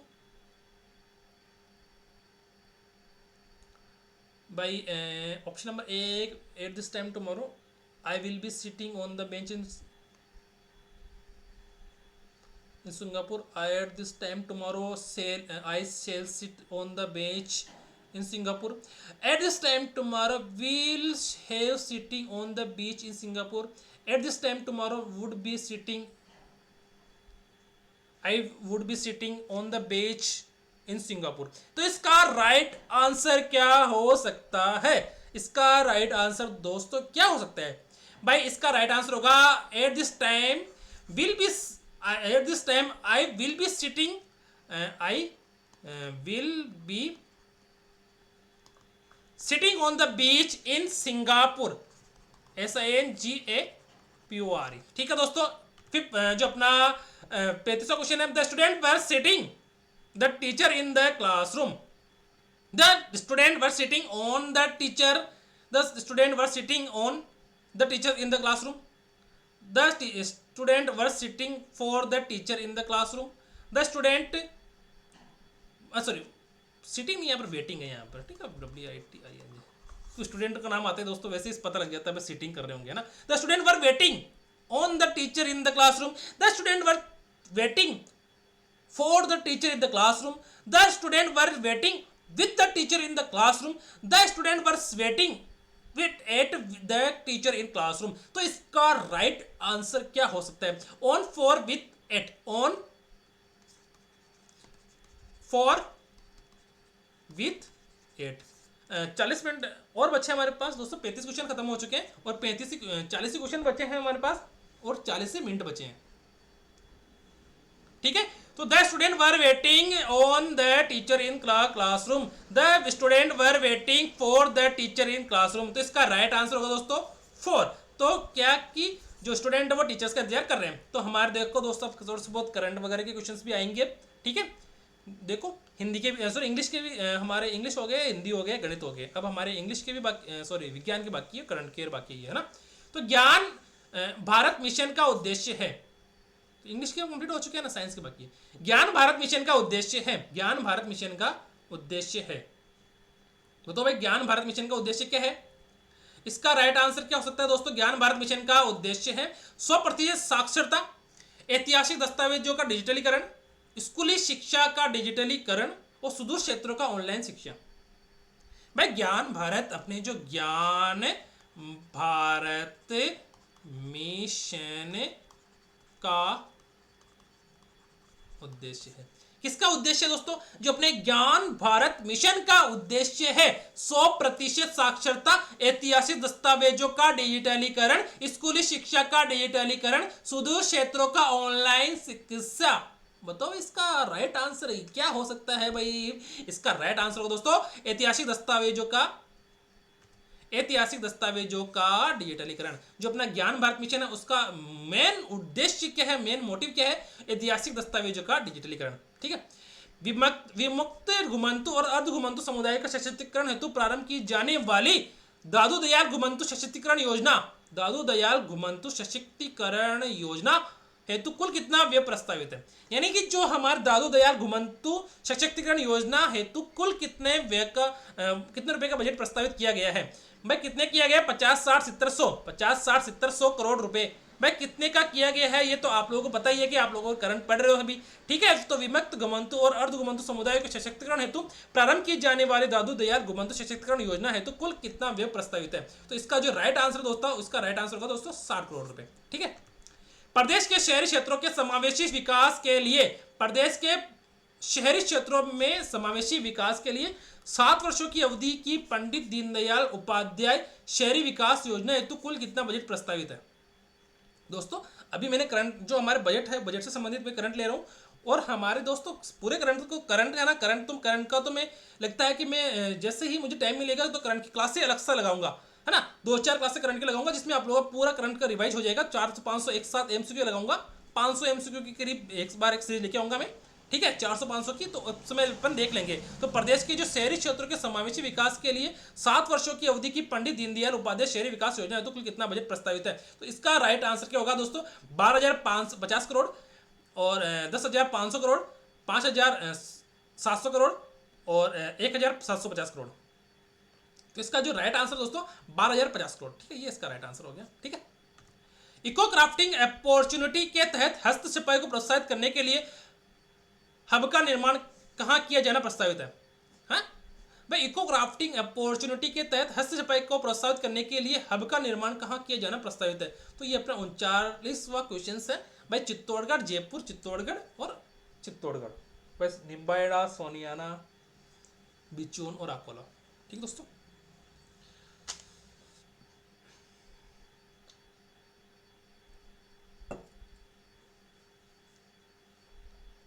तो इसका राइट आंसर क्या होगा? इको क्राफ्टिंग अपॉर्चुनिटी के तहत हस्त छपाई का प्रोत्साहन करने के लिए हब का निर्माण कहाँ किया जा रहा है दोस्तों? जो अपना अकोला चित्तौड़गढ़ वहां पे किया जा रहा है। ठीक है, मुख्यमंत्री जल स्वावलंबन अभियान 2.0 के तहत अगले 4 वर्षों में कितनी जल संरक्षण संरचनाएं बनाए जाने की योजना बना है? योजना बनी है या बना है? ठीक है दोस्तों, मुख्यमंत्री जल स्वावलंबन अभियान 2.0 के तहत अगले 4 वर्षों में कितनी जल संरक्षण संरचनाएं बनाने की योजना बनी है? बताओ भाई। 1.5 लाख, 2 लाख, 4 लाख या 5 लाख योजनाएं बनाने की, संरक्षण योजना बनाने की योजना बनी। कितनी बनी है दोस्तों? दोस्तों ये हमारे करंट से जो हमारा बजट है उससे रिलेटेड है क्वेश्चन से।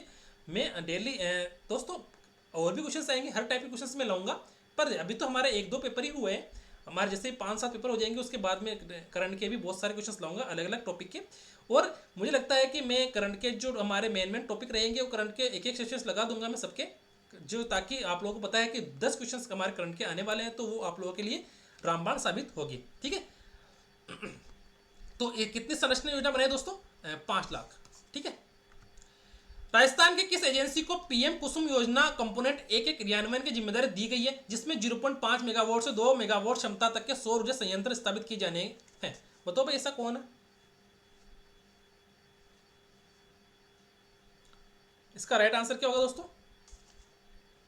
सोच के बताना भाई, सोच के, है ना, सोच के बताना, ऐसे टिक्का मत लगा देना, कोई तुक्का मत लगा देना ऐसे ही। Bureau of energy efficiency, Rajasthan Akshay Urja Nigam limited, Rajasthan राज्य विद्युत उत्पादन निगम लिमिटेड और राजस्थान विद्युत प्रसारण निगम। बताओ भाई इसका राइट आंसर क्या होगा भाई? ऑप्शन नंबर 1, सेकंड, थर्ड और फोर्थ। ऑप्शन नंबर 1, 2, 3, 4 क्या राइट आंसर हो सकता है? बताओ भाई इसका राइट आंसर क्या हो सकता है? बताओ बताओ भाई इसका राइट आंसर क्या हो सकता है? इसका राइट आंसर होगा दोस्तों राजस्थान अक्षय ऊर्जा निगम लिमिटेड। ठीक है, ब्रह्मोस एरोस्पेस के डिप्टी सीईओ संजीव जोशी द्वारा लिखित पुस्तक एक समंदर मेरे अंदर किसने लॉन्च की? क्या दोस्तों? एक समंदर मेरे अंदर किसने लॉन्च की? ठीक है, किसने लॉन्च की, किसके द्वारा लिखी हुई है? ब्रह्मोस एरोस्पेस के डिप्टी सीईओ संजीव जोशी द्वारा लिखित पुस्तक का किसने लॉन्च किया दोस्तों? अजीत डोभाल और अनिल चौहान ने। अजीत डोभाल या अनिल चौहान या दोनों या किस में से कोई नहीं। ऐसा कौन है भाई? ये तो आप लोगों को पता है, आप लोग मुझसे ज़्यादा जानते हो भाई। किसने लॉन्च की भाई? एरो स्पेस के डिप्टी सीईओ संजीव जोशी द्वारा लिखित पुस्तक एक समंदर मेरे अंदर किसने लॉन्च की? एक समंदर मेरे अंदर किसने लॉन्च की? बताओ भाई किसने लॉन्च की? अजीत डोभाल, अनिल चौहान, ऑप्शन नंबर 1 और 2 दोनों, और इनमें से कोई नहीं। बताओ भाई किसने लॉन्च की? दोनों ने। ठीक है, ऑप्शन नंबर 1 और 2। ठीक है, मुख्यमंत्री राष्ट्रीय योजना के तहत बालिकाओं को कितने रुपए की आर्थिक सहायता प्रदान की जाती है? मुख्यमंत्री राष्ट्रीय योजना के तहत, मुख्यमंत्री राजश्री योजना के तहत बालिकाओं को कितने रुपए की आर्थिक सहायता प्रदान की जाती है? 1,50,000, 25,000, 75,000 रुपए। 1,00,000 रुपए, 50,000 रुपए, 25,000 रुपए और 75,000 रुपए। दोस्तों हमारे 43 क्वेश्चन कंप्लीट होने वाले हैं और हमारे जो 34 मिनट और बाकी है, लगभग 32 क्वेश्चन और हमारे बचे हैं। ठीक है, और अगर आप लोगों को मॉडल पेपर अच्छे लगे हो तो दोस्तों कमेंट करना, लाइक करना और सब्सक्राइब करना। ठीक है दोस्तों, क्योंकि दोस्तों मुझे तो क्या जा रहा है, मेरा तो कमेंट, आप लोग कमेंट करोगे, सब्सक्राइब करोगे तो ही तो मुझे मोटिवेशन मिलेगा। ठीक है, और किसी को कोई प्रकार की दिक्कत हो तो मुझे कमेंट कर देना। ठीक है भाई, मुख्यमंत्री राष्ट्रीय योजना के तहत बालिकाओं को कितने रुपए की आर्थिक सहायता प्रदान की जाती है? 1,00,000 रुपए, 50,000 रुपए, 25,000 रुपए, 75,000 रुपए। तो इसमें जो राइट आंसर दोस्तों 50,000 रुपए। कितना दोस्तों? 50,000 रुपए। ठीक है, 2024 में सर्वश्रेष्ठ राज्य का राष्ट्रीय जल पुरस्कार किसे मिला? राष्ट्रीय जल पुरस्कार सर्वश्रेष्ठ राज्य का राष्ट्रीय जल पुरस्कार किसे मिला? उत्तर प्रदेश, ओडिशा, गुजरात और केरल। उत्तर प्रदेश, ओडिशा, गुजरात और केरल। तो बताओ किसको मिला? 2024 में सर्वश्रेष्ठ राज्य का राष्ट्रीय जल पुरस्कार किसे मिला? 2024 में सर्वश्रेष्ठ राज्य का राष्ट्रीय जल पुरस्कार किसे मिला? दोस्तों आप लोग कमेंट करके बता दो। ठीक है दोस्तों, भाई उत्तर प्रदेश है, ओडिशा है, गुजरात है, केरल है, कौन है ऐसा? भाई कमेंट करोगे जब भी तो पता लगेगा। ठीक है, तो इसका जो राइट आंसर है दोस्तों ओडिशा। आगे देखते हैं, इसरो ने गगनयान क्रू की सहायता से ऐसा कौन सा ऐप लॉन्च किया है? इसरो ने गगनयान क्रू की सहायता से कौन सा ऐप लॉन्च किया है? कौन सा ऐप लॉन्च किया इसरो ने गगनयान की सहायता से कौन सा ऐप लॉन्च किया? भाई सखी, साथी, दोस्त और रजनी। सखी साथी दोस्त और रजनी, कौन सा ऐप है दोस्तों इसरो ने लॉन्च किया? किसकी सहायता से? गगनयान की सहायता से। ठीक है दोस्तों, बताओ भाई।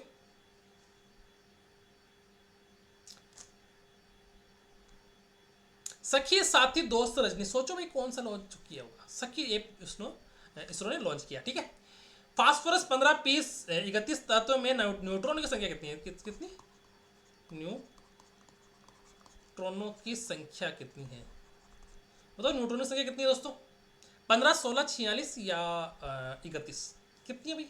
प्रोटॉन, न्यूट्रॉन, इलेक्ट्रॉन है, नाभिक, सब पता होगा आप लोगों को। फास्फोरस के अंदर नाभिक है, इलेक्ट्रॉन है, प्रोटॉन है, इलेक्ट्रॉन है, प्रोटॉन है, न्यूट्रॉन है। तो बताओ क्या होगा? P बराबर P क्या होगा? प्रोटॉन, न्यूट्रॉन क्या होता है? बताओ भाई। तो इसका राइट आंसर क्या होगा?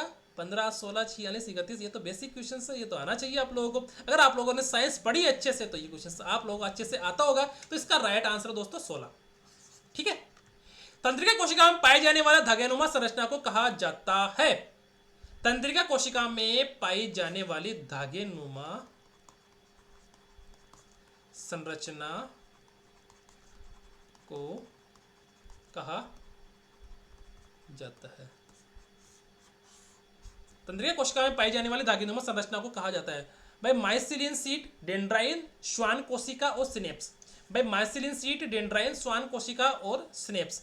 भाई तंत्रिका कोशिका में पाई जाने वाली धागेनुमा संरचना को क्या कहा जाता है? सोचो भाई सोचो, माइसिलिन सीट है, डेंड्राइन है, श्वान कोशिका है, सिनेप्स है, तो क्या कहा जा सकता होगा? डेंड्राइन। तो डेंड्राइन इसका राइट आंसर है। ठीक है, निम्नलिखित में से किस संबंध के माध्यम से आइंस्टीन ने ऊर्जा द्रव्यमान को बताया? E बराबर mc स्क्वायर, E बराबर mv स्क्वायर, E बराबर हाफ mv स्क्वायर और E बराबर nc2। ये nc स्क्वायर यहाँ पर है ना, anc स्क्वायर यहाँ पर। ठीक है, nc स्क्वायर। तो भाई इसका राइट आंसर क्या होगा दोस्तों? बताओ भाई इसका राइट आंसर क्या होगा?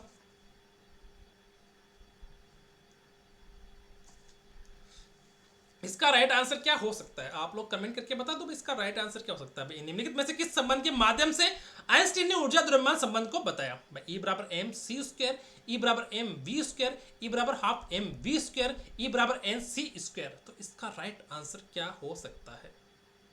भाई कमेंट करके बता दो मुझे इसका राइट आंसर क्या हो सकता है। दोस्तों आपको पता ही है कि कमेंट करने में कंजूसी नहीं करना है। आप लोगों को कमेंट करने में कंजूसी नहीं करना है दोस्तों। कमेंट जितना करोगे उतना ही आप लोगों को प्रॉफिट होगा। ठीक है, चलो इसका राइट आंसर दोस्तों E बराबर mc स्क्वायर। ठीक है, आगे देखते हैं। संतुलित बल वस्तु में संतुलित बल वस्तु में क्या गति उत्पन्न कर सकता है? गति उत्पन्न नहीं कर सकता है। गुणन उत्पन्न कर सकता है, दरार उत्पन्न कर सकता है। तो इसका राइट आंसर क्या हो सकता है यार? क्या हो सकता है दोस्तों, बताओ मुझे, इसका राइट आंसर क्या हो सकता है?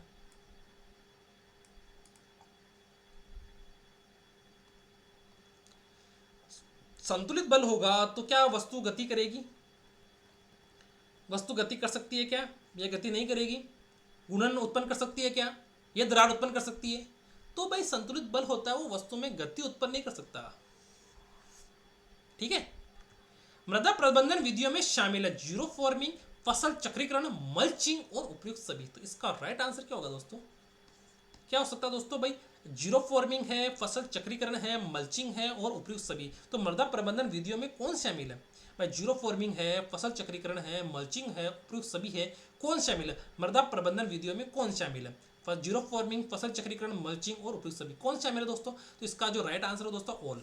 ठीक है दोस्तों, हमारे 50 क्वेश्चन हो चुके हैं और हमारे लगभग 60 मिनट कंप्लीट हो चुके हैं। 30 मिनट बचे हैं और 25 क्वेश्चन बचे हैं। राजस्थानी कुल स्तरीय सीमा की लंबाई है। राजस्थानी कुल स्तरीय सीमा की लंबाई है, ठीक है, कुल स्थलीय सीमा की लंबाई। राजस्थान की कुल स्तरीय सीमा की लंबाई है भाई 1070 किलोमीटर, 5920 किलोमीटर, 4850 किलोमीटर और 5620 किलोमीटर। तो इसका राइट आंसर मुझे क्या लग रहा है दोस्तों? भाई 5620 किलोमीटर है क्या? नहीं, 1070 किलोमीटर है क्या? अरे बताओ, थाना तो पता है पहले से ही, कितना आंसर उसी का कोई का जो राइट आंसर है दोस्तों सबने पता है 5920 किलोमीटर। ठीक है। वर्ष 2011 की जनगणना के अनुसार राजस्थान में अनुसूचित जाति क्या राज्य की कुल जनसंख्या के प्रतिशत में हिस्सा है? अनुसूचित जाति कितनी? एससी है ना, अनुसूचित जनजाति एसटी, अनुसूचित जाति एससी, अनुसूचित जनजाति एसटी। वर्ष 2011 की जनगणना के अनुसार राजस्थान में अनुसूचित जाति का राज्य की कुल जनसंख्या के प्रतिशत में हिस्सा है। राज्य की कुल जनसंख्या के प्रतिशत में हिस्सा है। बताओ भाई, वर्ष 2011 की जनगणना के अनुसार भाई एससी में कुल कितने हैं दोस्तों? 17.83 है क्या? हाँ, ठीक है। किस जगह का ऊंट भारतवर्ष में लोकप्रिय है? किस जगह का ऊंट भारतवर्ष में लोकप्रिय है? भाई जैसलमेर, नागौर, जोधपुर, बाड़मेर, नाचना, वरुण गांव, ओसिया और तिलवाड़ा। ये तो सबको ही पता है भाई ऊंट कहाँ का प्रसिद्ध है। किस जगह का ऊंट भारतवर्ष में लोकप्रिय है? ये तो सभी को पता है, सभी को पता है ये चीज, मुझे पता है, सभी को पता है। तो भाई जैसलमेर का हमारा जो नाचना जगह है वहाँ का नाचना जैसलमेर का ऊंट हमेशा प्रसिद्ध है। कहाँ पे? भारतवर्ष में। राजस्थान में कृषि भूमि के स्वामित्व संबंधी जानकारी तो कौन सी ऐप विकसित की गई? भाई कृषि भूमि के स्वामित्व, कृषि भूमि का स्वामित्व हेतु, कृषि भूमि के स्वामित्व हेतु कौन सी ऐप विकसित की गई? कौन सी ऐप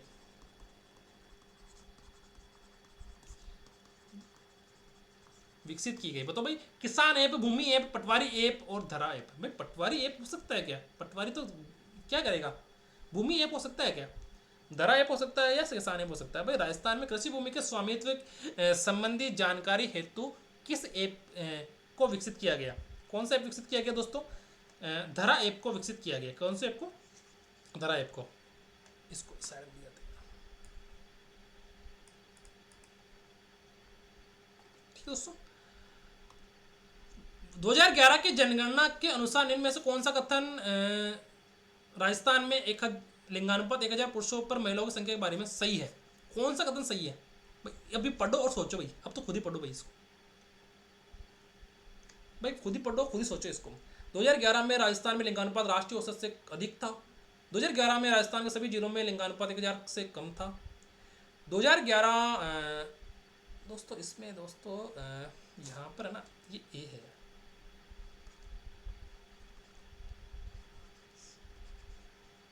ठीक है, इसको ABCD कर लेना यहाँ पे, है ना। इसका राइट आंसर क्या होगा दोस्तों? 2011 में राजस्थान में लिंगानुपात राष्ट्रीय औसत से अधिक था क्या? 11 में लिंगानुपात सभी जिलों में लिंगानुपात 1000 से कम था क्या? राजस्थान में पाली जिले का ग्रामीण लिंगानुपात 1000 से अधिक था। 2011 में राजस्थान के सभी जिलों के शहरी क्षेत्रों में धौलपुर जिले के अलावा लिंगानुपात 1000 से कम था। तो कौन सा कथन सत्य है भाई? केवल ऐसा ही है क्या? क्या राष्ट्रीय लिंगानुपात क्या राजस्थान में लिंगानुपात राष्ट्रीय औसत से अधिक था? ऑप्शन नंबर ए और बी, राजस्थान के सभी जिलों में लिंगानुपात 1000 से कम था। या ऑप्शन नंबर सी, बी और सी मतलब सभी जिलों में लिंगानुपात 1000 से कम था और ग्रामीण लिंगानुपात 1000 से अधिक था। किसका? पाली जिले का। यह सभी सही है। तो इसका जो राइट आंसर होगा दोस्तों क्या हो सकता है आपके अकॉर्डिंग? सोचो, बताओ, सोच के बताओ ना इसका, मुझे राइट आंसर बताओ इसका, सोच के क्या हो सकता है, क्या हो सकता है दोस्तों, सोच के बताना एक बार, इसका राइट आंसर क्या हो सकता है। आप लोग मुझे कमेंट करके बताना। भाई सब्सक्राइब किस किसने नहीं किया मुझे कमेंट करके बता देना एक बार, मैंने नहीं किया है, ठीक है दोस्तों। इसका राइट आंसर होगा दोस्तों ऑप्शन नंबर 3, बी और सी, ठीक है। 56 क्वेश्चन, राजस्थान में निम्नलिखित में से कौन से जिले में मैग्नीज धातु के उत्पादन से संबंधित है? निम्नलिखित में कौन सा जिला में मैग्नीज धातु के उत्पादन से संबंधित है? कौन जिला दोस्तों मैग्नीज, जो मैग्नीज धातु के उत्पादन से संबंधित है? भीलवाड़ा, बांसवाड़ा, उदयपुर, नागौर। भीलवाड़ा, बांसवाड़ा, उदयपुर और नागौर जो मैग्नीज के उत्पादन से संबंधित है, भीलवाड़ा है, बांसवाड़ा, उदयपुर, नागौर। तो इसमें से कौन सा ऐसा जिला है जो हमारे मैग्नीज को उत्पादन करता है? जो हमारे बांसवाड़ा और उदयपुर है वो मैग्नीज को उत्पादन करते हैं। तो यानी ऑप्शन नंबर 2 और 3, ठीक है दोस्तों। आगे देखते हैं। निम्नलिखित में से किसका कार्यकाल भारत सरकार में मंत्री के रूप में सर्वाधिक अवधि के लिए रहा है? चौधरी चरण सिंह, जीवन राम जगजीवन राम, रामविलास पासवान और विद्याचरण शुक्ल। भाई किसका कार्यकाल, मतलब भारत निम्नलिखित में से किसका कार्यकाल भारत सरकार में मंत्री के रूप में सर्वाधिक अवधि के लिए रहा? भाई मंत्री के रूप में सर्वाधिक अवधि के लिए रहा, किसका कार्यकाल रहा बताइए भाई? जगजीवन राम का रहा, चौधरी चरण सिंह का रहा, रामविलास पासवान का रहा या विद्याचरण शुक्ल का रहा? किसका जो है क्या बोलते हैं उसको, कार्यकाल सर्वाधिक रहा? कार्यकाल दोस्तों सर्वाधिक रहा। किसका कार्यकाल सर्वाधिक रहा? भाई चौधरी चरण सिंह है, जगजीवन राम है, रामविलास पासवान है और विद्याचरण शुक्ल है। किसका जो कार्यकाल है वो सर्वाधिक रहा? मुझे कमेंट करके बता दो आप लोग दोस्तों, बताओ भाई किसका रहा? भाई जगजीवन राम का जो कार्यकाल है वो मंत्री के रूप में सर्वाधिक रहा। अनुसूचित जनजाति, अनुसूचित जनजाति नहीं, एसटी के प्रतिशत 2011 की जनगणना के अनुसार जिलों का सही अवरोही क्रम निम्नलिखित में से है। जनगणना के अनुसार अवरोही क्रम में, आरोही तो छोटे से बड़ा, अवरोही बड़े से छोटा, ठीक है। डूंगरपुर, बांसवाड़ा, उदयपुर, प्रतापगढ़, बांसवाड़ा, डूंगरपुर, प्रतापगढ़, उदयपुर, डूंगरपुर, उदयपुर, प्रतापगढ़, बांसवाड़ा और बांसवाड़ा, प्रतापगढ़, उदयपुर, डूंगरपुर। तो इनमें से चारों में से ऑप्शन नंबर कौन सा सही रहेगा? ऑप्शन नंबर कौन सा सही रहेगा? किसके रूप लिए दोस्तों? जनगणना में,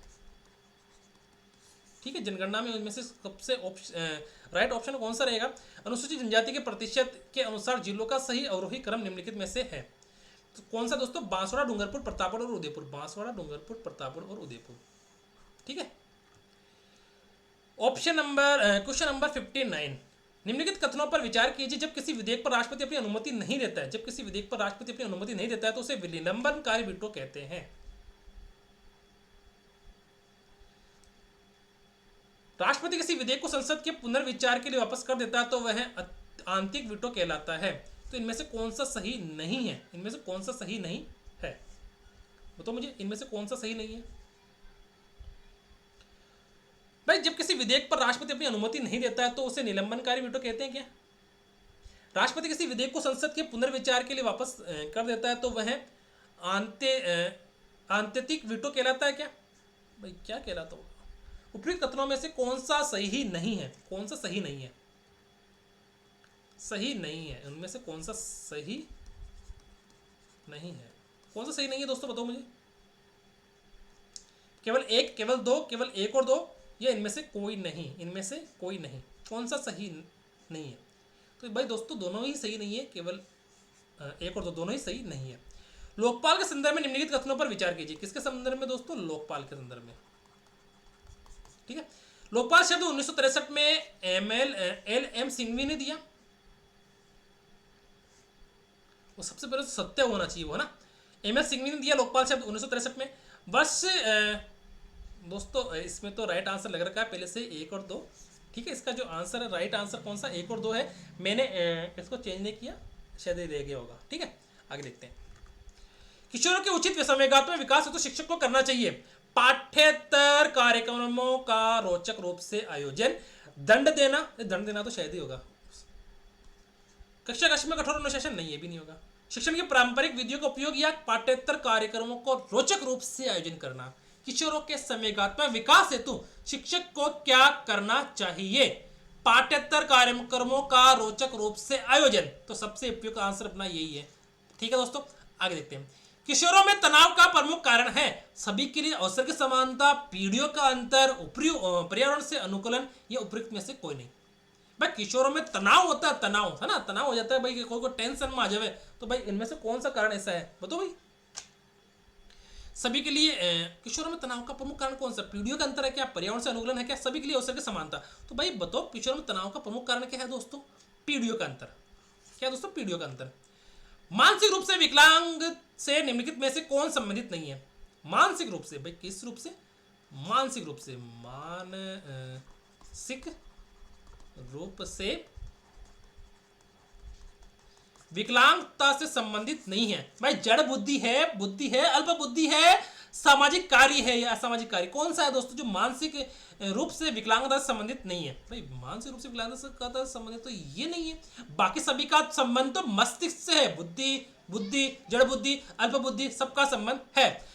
मानसिक आरोग्य विज्ञान एक विज्ञान है। मानसिक आरोग्य विज्ञान एक विज्ञान है जो कि मानव संबंध से संबद्ध है। यह किसने कहा? Freud, Skinner, Crow and Thorndike. Crow का मतलब क्या होता है? कौवा।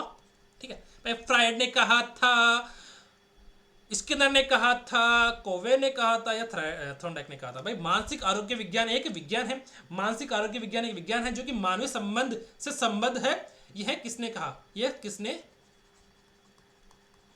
कहा? यह किसने कहा दोस्तों? मानसिक आरोग्य विज्ञान एक विज्ञान है जो मानवीय संबंध से संबद्ध है। यह किसने कहा है? बताओ भाई, यह किसने कहा? यह दोस्तों क्रो ने कहा। किसने कहा दोस्तों? क्रो ने। किसी समुदाय में आसानी से संबंध बनाने, किसी समुदाय में आसानी से संबंध बनाने व समायोजित होने की क्षमता कहलाती है। वह समायोजित होने की क्षमता कहलाती है। बताओ भाई क्या होती है दोस्तों? किसी समुदाय में आसानी से संबंध बनाने व समायोजित होने की क्षमता कहलाती है। क्षमता, आध्यात्मिक क्षमता, आध्यात्मिक क्षमता, अभिक्षमता और सामयिक बुद्धि। भाई क्षमता, आध्यात्मिक क्षमता, अभिक्षमता या सामयिक बुद्धि किसी समुदाय में आसानी से संबंध बनाने व समायोजित होने की क्षमता कहलाती है। क्या कहलाती है दोस्तों? सामयिक बुद्धि। अपनी संवेगात्मक बुद्धि होती है वो क्या कहलाती है दोस्तों? किसी समुदाय में आसानी से संबंध बनाने की क्षमता कहलाती है। क्या दोस्तों? संवेगात्मक बुद्धि। भारतीय शिक्षा का मेगना कार्टा कहा जाता है। भारतीय शिक्षा का मेगना कार्टा कहा जाता है। किसे कहा जाता है भाई? भारतीय शिक्षा आयोग 1882, भारतीय शिक्षा आयोग और बेसिक शिक्षा या वुड्स का घोषणा पत्र। किसको भाई भारतीय शिक्षा का मेगना कार्टा कहा जाता है? एक तो भारतीय शिक्षा आयोग 1882 है और दूसरे बाद में भारतीय शिक्षा आयोग है, और बेसिक शिक्षा वुड्स का घोषणा पत्र किसको कहा जाता है भाई? भारतीय शिक्षा का मेगना कार्टा किससे कहा जाता है भाई? वुड्स का घोषणा पत्र को भारतीय शिक्षा का मेगना कार्टा कहा जाता है। राजस्थान निःशुल्क एवं अनिवार्य बाल शिक्षा का अधिकार नियमावली 2011 में कुल अध्याय एवं धाराएं हैं। भाई कितने अध्याय और धाराएं भाई 2011 में? भाई 7 अध्याय 38 धारा, 7 अध्याय 29 धाराएं, 10 अध्याय 29 धाराएं और 10 अध्याय और 38 धाराएं। भाई कितने हैं भाई? राजस्थान निःशुल्क एवं अनिवार्य बाल शिक्षा का अधिकार नियमावली 2011 में कुल अध्याय एवं धाराएं हैं। भाई 2011 के अंदर बताना, 2011 में। ठीक है ना भाई? कितने सोच के बताओ, सोच के। मैं पानी पी लेता हूँ तब तक। भाई देखो आज गर्मी बहुत पड़ रही है, पसीने पसीना हो रहा है, पर क्लास लेना भी जरूरी है। आप लोगों को पता है जब क्लास एक बार लेने बैठ गए तो गर्मी क्या सर्दी क्या है। बताओ इसका राइट आंसर होगा दोस्तों 10 अध्याय 29 धाराएं। 10 अध्याय और 29 धाराएं। ठीक है, आगे देखते हैं। राजस्थान राज्य पाठ्य पुस्तक मंडल की स्थापना कब हुई? राजस्थान राज्य पाठ्य पुस्तक मंडल की स्थापना कब हुई? 71, 72, 73, 74। 71, 72, 73, 74। भाई कब हुई राजस्थान राज्य पाठ्य पुस्तक मंडल की स्थापना कब हुई दोस्तों? अपने 1974 में। अब ये सबसे important question, programme of action 1986 में जिला शिक्षा व प्राधिकरण संस्थाओं डाइट के लिए निम्न में से कौन से प्रकारों का सुझाव दिया गया? इनमें से कौन से प्रकारों का सुझाव दिया गया? बताओ भाई। औपचारिक स्कूल प्रणाली हेतु अध्यापकों की सेवापूर्ण व सेवाकालीन शिक्षा, संस्थागत प्रमुखों का संस्थागत योजना व प्रबंधन में प्रशिक्षण व अभिमुखीकरण, स्कूल स्तर की शिक्षा को प्रभावित करने वाले सामुदायिक नेताओं और स्वयंसेवी संगठनों और कार्यकर्ताओं का अभिमुखीकरण, माध्यमिक स्कूल के अध्यापकों के सेवाकालीन शिक्षा, यह क्रियात्मक अनुसंधान व प्रायोगिकरण। तो इसका जो राइट आंसर दोस्तों ऑप्शन नंबर 4, 1, 2, 3, 5। ठीक है, आप देख लेना एक बार इसको अच्छे से। राजस्थान शिक्षा पहल REI योजना कब प्रारंभ की गई? 4/5/4/5 सितंबर 4, सितंबर 5, अक्टूबर 2004, अक्टूबर 2005। कब की गई भाई राजस्थान शिक्षा पहल योजना कब से प्रारंभ की गई भाई? अपने पास अब देखो दोस्तों 15 मिनट 14 मिनट और बच्चे हैं और अभी अपने पास 5-6 क्वेश्चन और बच्चे हैं, तो अपने हो जाएगा आराम से। ठीक है, ये तो दोस्तों तब है जब अपन फटाफट कर रहे हैं। आपको पता है ये तो मुझे तो पता है कि आंसर क्या है। अगर अपन यही क्वेश्चन अगर अपन जब अपन को आंसर पता नहीं हो तो बहुत टाइम लगता है। ठीक है भाई, राजस्थान शिक्षा पहल की योजना कब शुरू की गई दोस्तों? सितंबर 2005 में। ठीक है, बेसिक प्रशासन का संबंध किससे है? बेसिक प्रशासन का संबंध किससे है भाई? बालक से है, पाठ्यक्रम निर्धारण से है, विद्यालय प्रबंधन से है, अध्यापक प्रशिक्षण से है। भाई बेसिक प्रशासन का संबंध किससे है? प्रशासन है ना, मैनेजमेंट तो अपन क्या बोलते हैं बताओ भाई? शैक्षिक प्रशासन भाई, एजुकेशनल मैनेजमेंट बोलते हैं क्या? प्रबंधन बोलते हैं मैनेजमेंट को, है ना भाई? एडमिनिस्ट्रेटिव है ना भाई। शैक्षिक प्रशासन का संबंध किससे? भाई ये तो विद्यालय प्रबंधन से है, विद्यालय प्रबंधन से। ठीक है, विद्यालय प्रबंधन से इसका संबंध है। आगे देखते हैं, वर्तमान राजस्थान में कुल कितने शिक्षा मंडल है? वर्तमान राजस्थान में कुल कितने शिक्षा मंडल है? वर्तमान राजस्थान में कुल कितने शिक्षा मंडल है भाई? 10, 9, 11, 8। तो राजस्थान में अपने 9 शिक्षा मंडल है। ठीक है, डाइट्स में कितने प्रकार के प्रशिक्षण दिए जाते हैं? डाइट्स में कुल कितने प्रकार के प्रशिक्षण दिए जाते हैं भाई? डाइट में कुल कितने प्रकार के प्रशिक्षण दिए जाते हैं बताओ भाई? डाइट में कुल कितने प्रकार के प्रशिक्षण दिए जाते हैं? 2, 4, 3, 5 कितने दिए जाते हैं? आप लोग मुझे कमेंट करके बता दो। डाइट में दोस्तों 2 प्रकार के प्रशिक्षण दिए जाते हैं। राजस्थान दीक्षा पोर्टल में RIAC का संपूर्ण रूप है? Rajasthan interface for school educators, Rajasthan initiative of school education, Rajasthan interface of school education, Rajasthan initiative for school educators. इसका राइट आंसर क्या होगा दोस्तों? मैं तब तक पानी पी लेता हूँ दोस्तों, एक बार आप इसको लास्ट बार पानी पी लेता हूँ एक बार और आप लोग इसे बताओ इसका आंसर क्या होगा? राइस का पूरा आंसर क्या होगा? राजस्थान इसका राइट आंसर दोस्तों क्या होगा बता दो मुझे। Rajasthan interface for school educators क्या हो सकता है दोस्तों बताओ?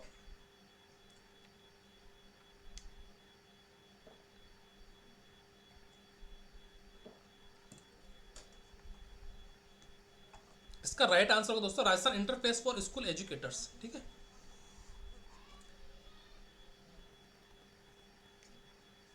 दीक्षा राइस है ना। राजस्थान सरकार द्वारा सर्वप्रथम स्माइल कार्यक्रम कब शुरू किया गया? राजस्थान सरकार द्वारा स्माइल कार्यक्रम कब शुरू किया गया? 13 अप्रैल 2020, 2 नवंबर 2020, 13 अप्रैल 2021 और 21 जून 2021। कब शुरू किया गया भाई दोस्तों? स्माइल कार्यक्रम कब शुरू किया गया बताओ? स्माइल कार्यक्रम कब शुरू किया गया? राजस्थान सरकार द्वारा सर्वप्रथम स्माइल कार्यक्रम कब शुरू किया गया? 13 अप्रैल 2020, 2 नवंबर 2020, 13 अप्रैल 2021 या 21 जून 2021। भाई दोस्तों राजस्थान सरकार द्वारा सर्वप्रथम स्माइल कार्यक्रम कब शुरू किया गया दोस्तों? 13 अप्रैल 2020 को शुरू किया गया। ठीक है, 13 अप्रैल 2020 को जब कोरोना चल रहा था हमारा। ठीक है दोस्तों, कैसे लगी आप लोगों को आपकी टेस्ट सीरीज? दोस्तों कैसी लगी आप लोगों को टेस्ट सीरीज मुझे बता दो भाई। अपना क्वेश्चन कंप्लीट हो चुका है, इसको मैं हटा दूं। ठीक है, पॉज कर देता हूं इसको। भाई बताओ कैसी लगी सीरीज? ये अपनी सिंदूर सीरीज, अपनी ये सिंदूर सीरीज कैसी लगी भाई? हाँ भाई आप लोगों को पसंद आई या नहीं आई? आप लोग मुझे कमेंट करके बता देना। क्या मुझे ऐसी ये सीरीज कंटिन्यू रखनी चाहिए लगातार आप लोगों के एग्जाम तक? ठीक है दोस्तों, और आप लोग क्या अपने दोस्तों से शेयर कर रहे हो? इसको वीडियो को लाइक करना, शेयर करना और चैनल को सब्सक्राइब करना। दोस्तों सीरीज को मैं लगातार जारी रखूं या नहीं रखूं आप कमेंट करके मुझे बता देना। और इस सीरीज का जो आप लोगों के इस सीरीज की जो बुकलेट है, जो आज की जो सीरीज मैंने करवाई है, वो सीरीज मेरे टेलीग्राम चैनल सुनील एकेडमी पर आप लोगों को मिल जाएगी। वहाँ से भी आप लोग इसको डाउनलोड करके प्रिंट करके आप लोग आराम से पढ़ सकते हो। ठीक है दोस्तों, इसी के लिए इसी के साथ आज का जो सेशन अपन एंड करते हैं दोस्तों। गर्मी बहुत है दोस्तों, ठीक है, अभी क्लास तो मैं ले ही रहा हूँ साथ साथ में, क्या करें, आप लोग क्लास भी लेना जरूरी है। और मैंने देखो दोस्तों 75 क्वेश्चन बनाए तो मेरे को टाइम तो लगा ही है। ठीक है, चलो शुरू करते हैं। अब नेक्स्ट अपनी क्लास होगी कल, और एक बार वो नेट का इशू भी मेरा सोल्व हो जाए 1-2 दिन के अंदर, देखते हैं। ठीक है दोस्तों, चलो ठीक है, बेस्ट ऑफ लक।